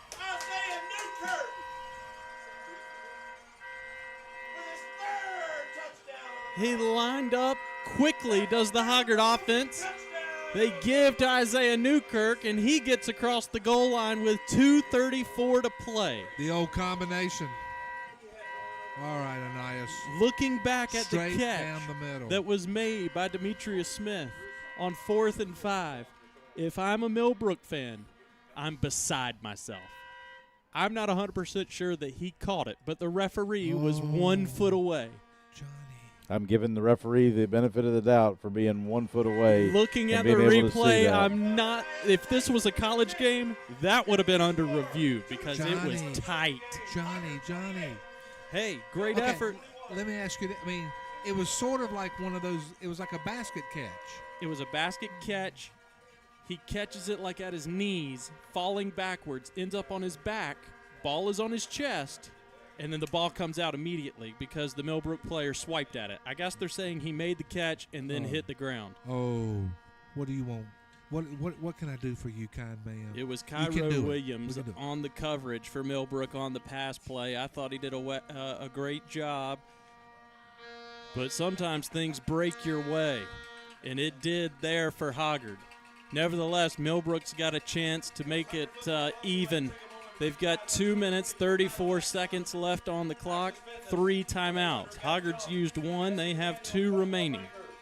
Defense will have to step up one more time. Jonathan, I'd never call you Jonathan. Golly gee, I felt good about that catch. That's a good catch. You know what? Right now it's a good catch. They rolled it as a catch. Maybe I'm being a little dramatic. I think the folks at home would appreciate that. They don't need to go anywhere, by the way. And if you've been dozing, throw some water on somebody.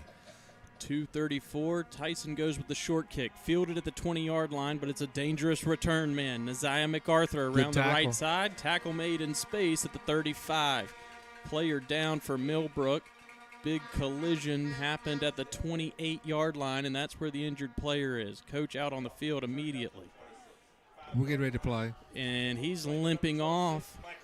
It's their number it's Millbrook's number 7, Malachi Gilchrist, their best wide receiver. So our number 7, Nas Session, is over on the bench, sidelined with a leg injury, and it would appear that Gilchrist is headed to the sideline with a lower leg injury. Crowd getting rowdy. That could prove to be extremely important. 2:27 to go in the ball game from the 36. Bryson Gray, the commander of the Wildcat offense. The give to McCullers. He picks up 8 on first down.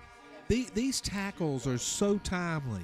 There's another 15 or 20 yards on a missed tackle. It was number 9 that time, Jude Moulton, that put the hit on McCullers.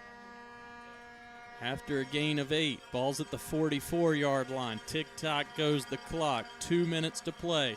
Another give to McCullers left side. Tries to cut it back. Broke 2 tackles, and he's got the first down. So it moves the chains. It'll stop things momentarily.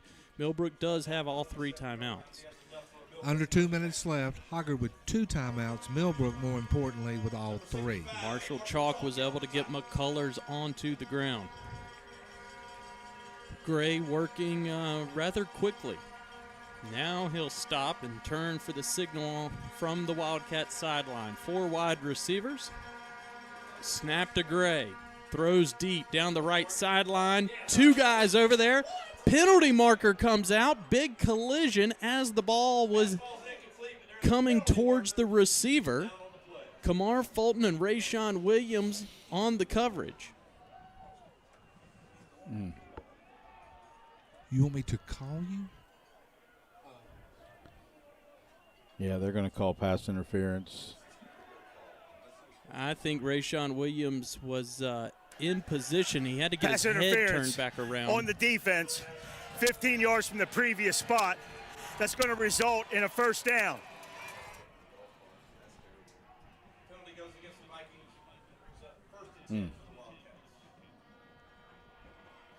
So the penalty marker well. gives the Millbrook offense a fresh set of downs. I think I'm okay with that call. I think our guy had a handful of uniform. Of the last three that we've talked about, that's the most obvious to me. 1st and 10 from the 38-yard line. In motion, the give to McCullers, wrapped up, slung down, gain of 1, 65, Marshall chalk. Do you guys know how it ends? Tip drill interception. Timeout taken by the Wildcats. Hoggard trying to sub and get fresh bodies out there to make defensive stops. Thankfully, we'll all have an opportunity to catch our breath and get a little swig of water with the timeout taken here by head coach Lamar Marshall. Vikings lead 28-21 with 1:17 left. Millbrook just used their first of 3 timeouts, 2 more available. Field goal, no good. Touchdown, then maybe a decision. I think the 3 of us have discussed it. I think as a group we'd all play overtime if something were to happen. But what we're going to do now is we're going to put some pressure on the quarterback, not get beat deep, and see if we can force Millbrook, which right now is dealing with more game pressure than Hoggard, force Millbrook into maybe a mistake. But we've got to stay away from penalties. 2 pass interference type penalties. Well, one was holding, 1 pass interference, have either prolonged or, as Johnny actually said, energized a drive. The main matchups at the very top of your screen. That's Millbrook's number 7. He's back out there. Malachi Gilchrist. He's matched up on Rayshawn Williams. We're going to have to adjust the clock. Hold on. 1:19 on the clock. 1:19. So they'll reset the game clock from 1:17 to 1:19. All sorts of excitement. People were geared up. Jacque Locke asking for noise and support. Once again, their Johnny guy Adams asking everybody to calm down for a second. They're still going to hear. Is number 7, Malachi Gilchrist. He's up top with Rayshawn Williams, one-on-one. Gray in the gun, looking to Gilchrist, thrown out there and unable to catch. 3rd down. Unable to make the catch at the 20 was number 11, Jaquarion Malone, the junior wide receiver. Millbrook seems to go that direction with the football. That is the short side of the field with the ball lined up close on the far hash. So not a ton of real estate to work with over there on that high side of the formation, but it's Gilchrist matched up one-on-one. He's got trips to the bottom of the formation. 3rd and 10 from the 38. Big pressure coming. Screen pass set up. It's incomplete. Hoggard had it read perfectly. Weston Chalk was over there. All right. Right here. Partnered up with McCullers. They were looking for McCullers out of the backfield to catch and run. 4th and 10 from the 38-yard line. I'm up out of my seat. Everybody else in the stadium is as well. We're going to have to go on my tiptoes to see the action. 17 seconds on the play clock. I'm bringing Millbrook pressure. The folks here can feel it. I'm bringing pressure. Looks like we're going to drop out. Timeout being called by Hoggard. That is their second timeout. So they will have 1 remaining with 1:11 to play. But really, this is the ball game if you're Millbrook. So to reset it, the Vikings lead 28-21. It's a 4th and 10 situation for Millbrook. The football is on the 38-yard line. Millbrook has 2 timeouts remaining. What is the prize? A trip to the state quarterfinals. Correct. At Cardinal Gibbons. The Eastern Regional semifinal game would be pleasant to deal with Raleigh folks, good Wake County folks, for about 4 weeks in a row. Might be dealing with them for 5 or 6 weeks. And you got Roseville and Richmond County. Either Roseville was beating Richmond pretty easily. You've got Cleveland and Jordan on the other side.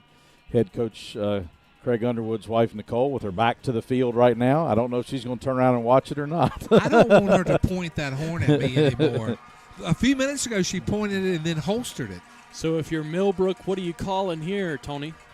I'm looking for something I want to get rid of it. I'd like to think you'd work the middle of the field. It's trips to the short side of the field. You're going to bring a guy through the middle. Here's Gray rolling to his right. Steps up in the That's pocket. the He's football hitting game. the football. Pick Comes it up. loose. Yes. Just fall down. Recovered by Hudson Patterson. He never got rid of the football. Marshall Chalk sacks Gray. Ball comes loose. Hudson Patterson recovers, and Hoggard will prevail. Wow. Survive and advance. I'm going to say something here. I'm going to wait just a minute until I say it. But an unbelievable conversation that took place in the Bowles Gym hallway on Wednesday afternoon at about 3 o'clock. And I'll tell you in just a moment. La, la, la, la, la, la, la. This might be the latest in the ball game Tony's ever sung. Well, la, la, la. Millbrook has one timeout remaining, and with that, Hoggard hands off to Newkirk. Millbrook uses that final timeout with exactly 1 minute to play in the ball game.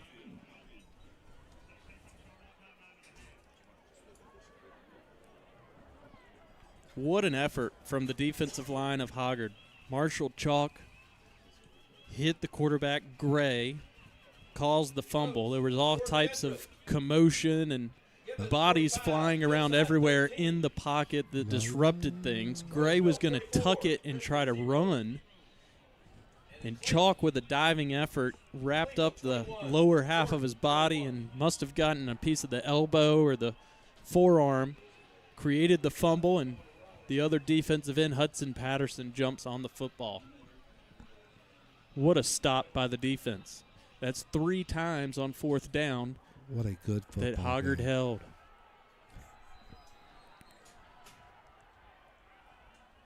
They give to Isaiah Newkirk 2 hands on the football, young man. 2 hands. That's what he does as he goes to the ground. Chris, as long as things hold up like they are right now, I want to talk to Isaiah. Brett, for 20 minutes, I was thinking win or lose, Isaiah's our guy. That was Millbrook's final timeout there. So Hoggard can 55 seconds. You got to snap this. You're going to have to punt it, though. You are going to have to punt the ball. Correct. Yes? You're going to have to punt the ball. Well, the play clock gets reset to 40. It would, if you have to punt it, you'd punt it with, there'd be 15 seconds left. Yep. True. But you're not going to do anything risky, funky here. Former Hoggard Athletic Director Brad Lewis walking in the building. He's now the principal down at South Brunswick, but I see that he still here supporting his alma mater. How are things down at South? Good deal. Pulling a Roy Good deal. Williams. He's still got some Hoggard stuff in his closet. All right, here we go. 3rd and 8. They give to number 8. Nope. They fake to number 8, and it's Boring that gets tackled by the strong safety, Richard Jackson. About 7 seconds. 7 seconds. 6 seconds. 6, okay. 38 on the game clock, 32 on the play clock. So I believe exactly them. 6 seconds. I believe the Vikings will call a timeout here. Let it walk all the way down, burn the timeout. Now, there was a similar situation. Do not. No. Ah! Earlier in the year. No. Brett, do something. Hang on. And we're going to find out if Hoggard learned from that. So you just turned yourself off. I just turned Jonathan on. Stop messing with my controls. All right, so there's 6 seconds left. Y'all made me mess up my Jonathan made you 6 nothing. seconds left. Hoggard calls their final timeout. We got no timeouts left in the game, and Hoggard's going to have to punt.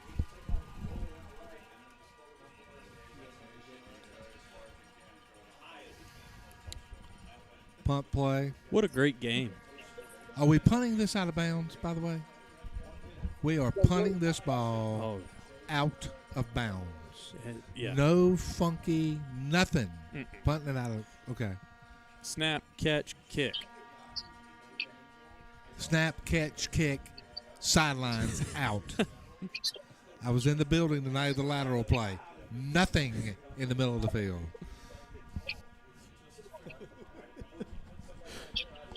Guys, I was going to say Millbrook's gotten a lot of pressure on our punter. Yeah, they have. They've blocked one already.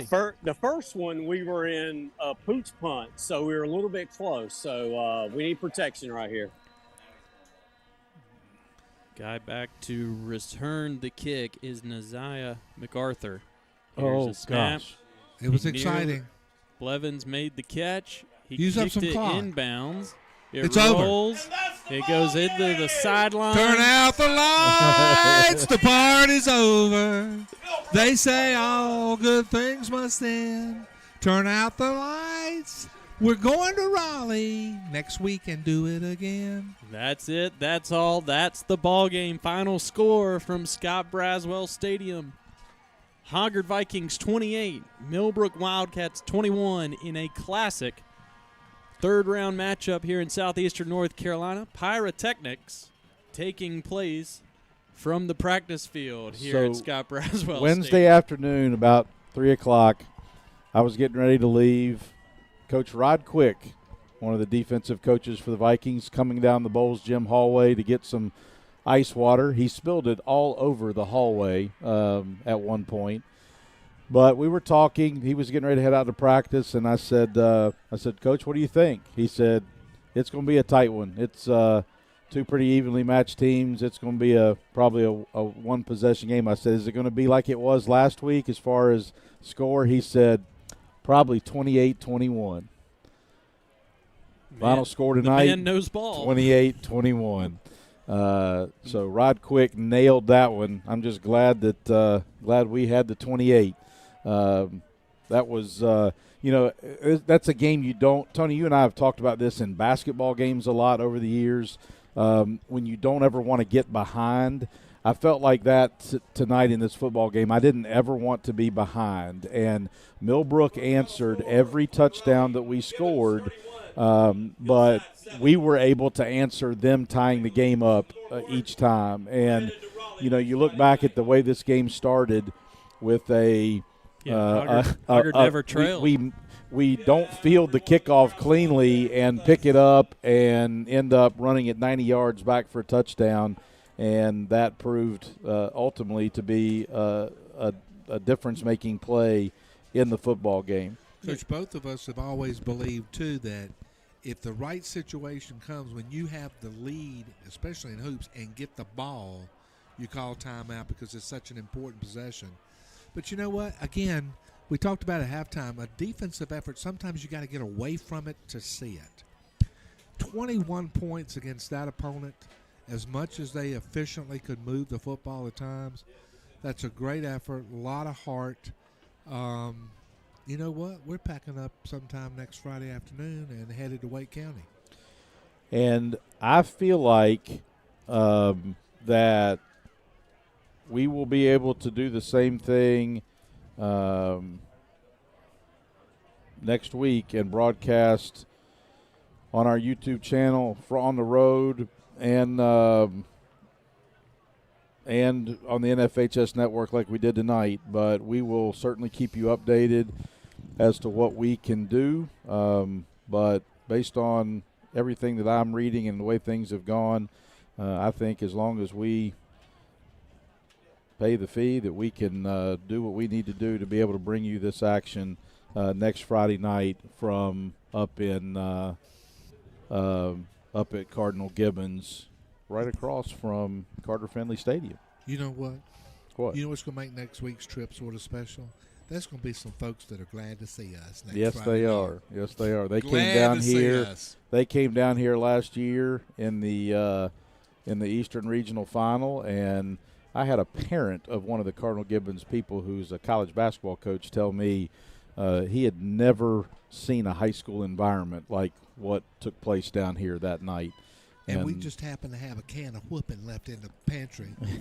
A tip of the cap to the Millbrook Wildcats, though. That's a good ball club. And typically at the high school football level, you say if we're practicing on Thanksgiving, we've had a good year.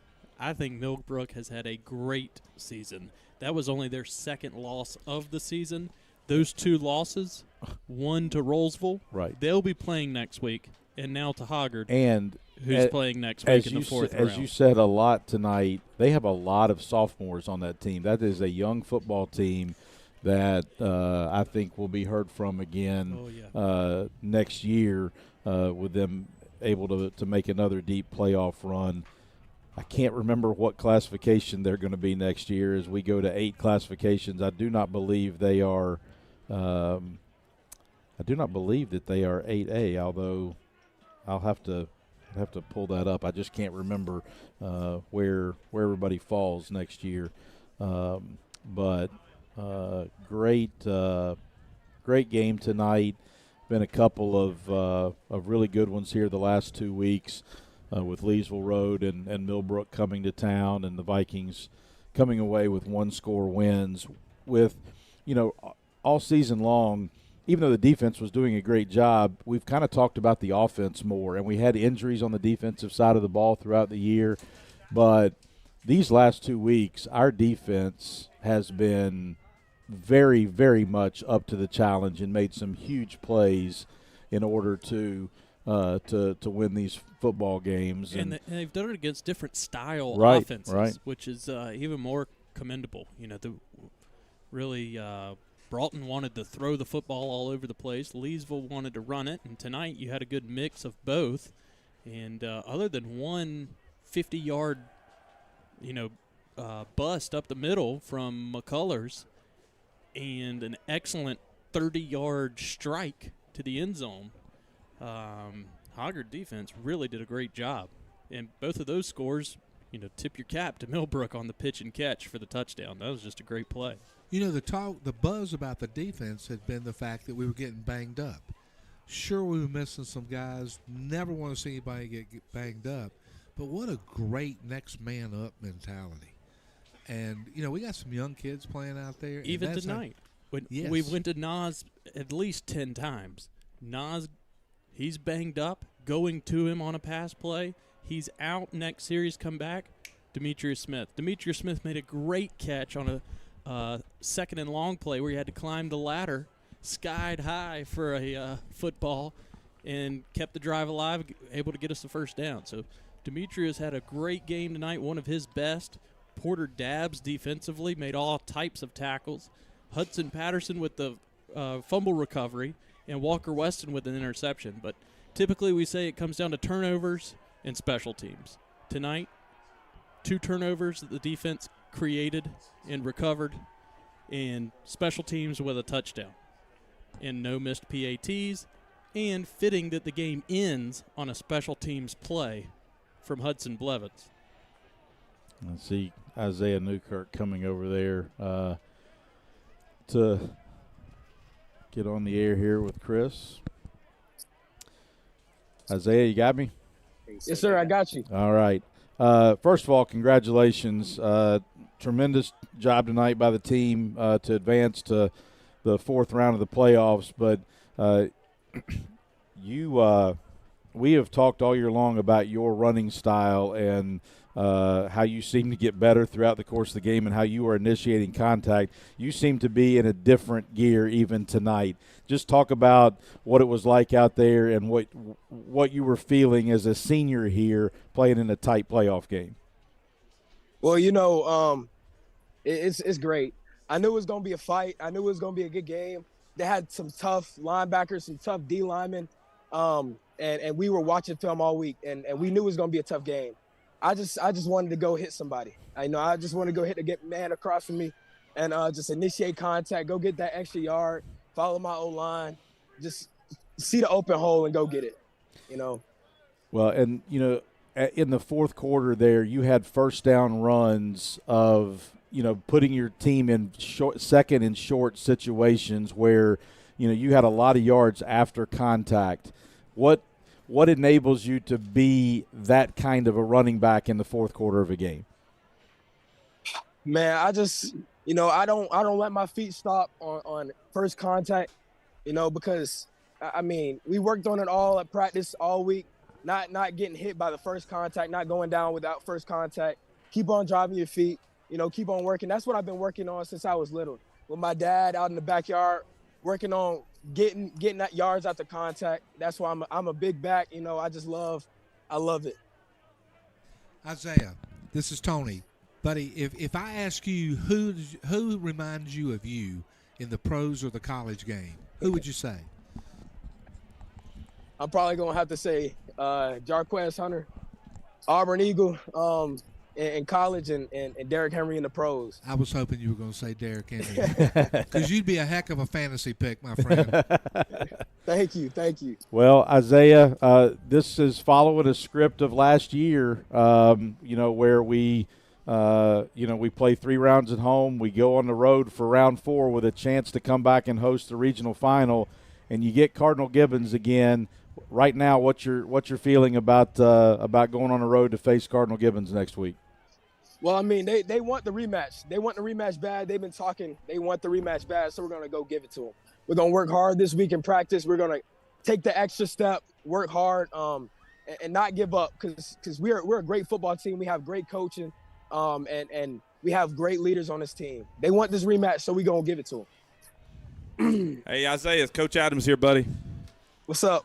I just want to say great game, man. Proud of you. Thank you. Hey, don't let Chris can't tackle you. Don't worry about it. Nobody else can either. All right? Thank you. All right, Isaiah. Love you, buddy.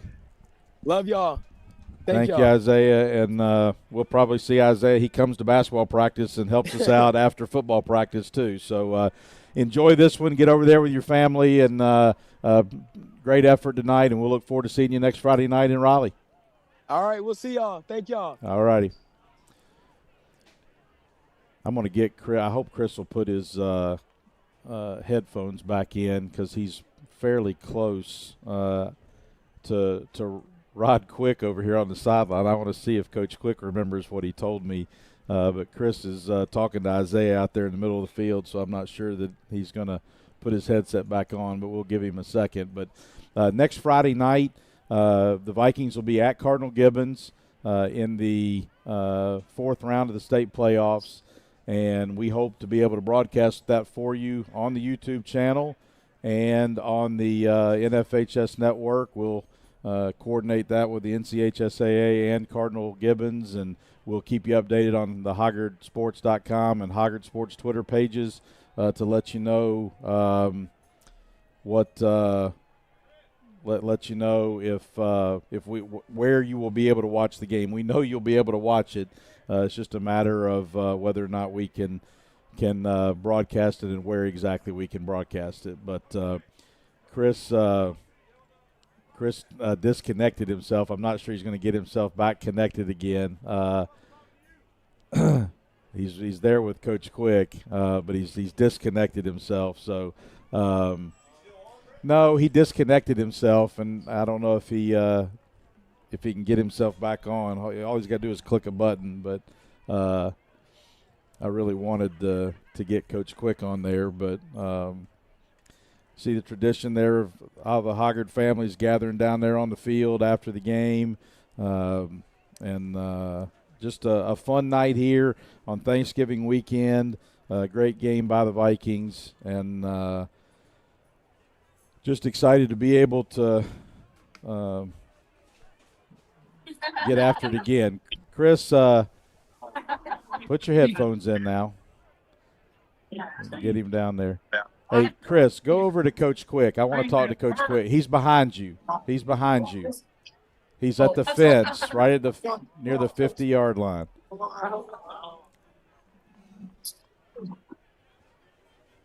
Coach Queen says he wants you. There you go. Hey, Coach Quick, can you hear me? Hey, what's up, Coach Queen? Hey, How are you? there's an exciting football game. I just want to know if you remember what you told me in the hallway on Wednesday when you were headed out to practice when I asked you what kind of game this would be. Do you remember what you told me the score was going to be? Was it 28-21? You told me it was going to be 28-21. It was going to be that game. So good call there. Had to be proud of your defense tonight too. The guys that you work with, they did a great job. Yeah, just being able to bounce back. 2 weeks in a row where you get put in a situation where you got to make plays. And young guys stepping up. Marshall just had an incredible week this week. We had him at defensive end, expecting what they were going to run, and then right there at the end, we got a little faster and went with a little bit of a speed group and put him back inside, and he beat the guard and strip sack, and Hudson came up with the fumble recovery. It was just a great job working together. Well, I will be getting your prediction for next week's game sometime on Thursday afternoon. So just make sure you got it ready for me. Congratulations! Yes, glad you guys get to practice another week. Yes, sir. That's it. Appreciate it. All righty. Coach Rod Quick, one of the defensive coaches for the Vikings, coaches that defensive line, and those guys made some big plays down the stretch there. So we, as always, thank you for joining us. Thank you for tuning in and listening to our broadcast and watching. And next Friday night, at Cardinal Gibbons, a rematch of last year's East Regional Final, this time in the East Regional semifinals with Rolesville and either Jordan or Cleveland waiting on the other side. See if we can get you a score update on that. Grimsley and Weddington have both advanced. Cleveland has now taken a 35-21 lead over Jordan. Rolesville 44-6 over Richmond. So it's going to be Cleveland and Rolesville at Cleveland next week, Hoggard and Gibbons at Cardinal Gibbons, and then Weddington will be hosting East Forsyth, and Grimsley will be hosting Huff. That's your final 8 in the 4A football playoffs, and excited that the Vikings are one of those 8 teams left. Thanks again for joining us. Once again, Hoggard wins it 28-21, and we'll see you next Friday night from Cardinal Gibbons High School in Raleigh.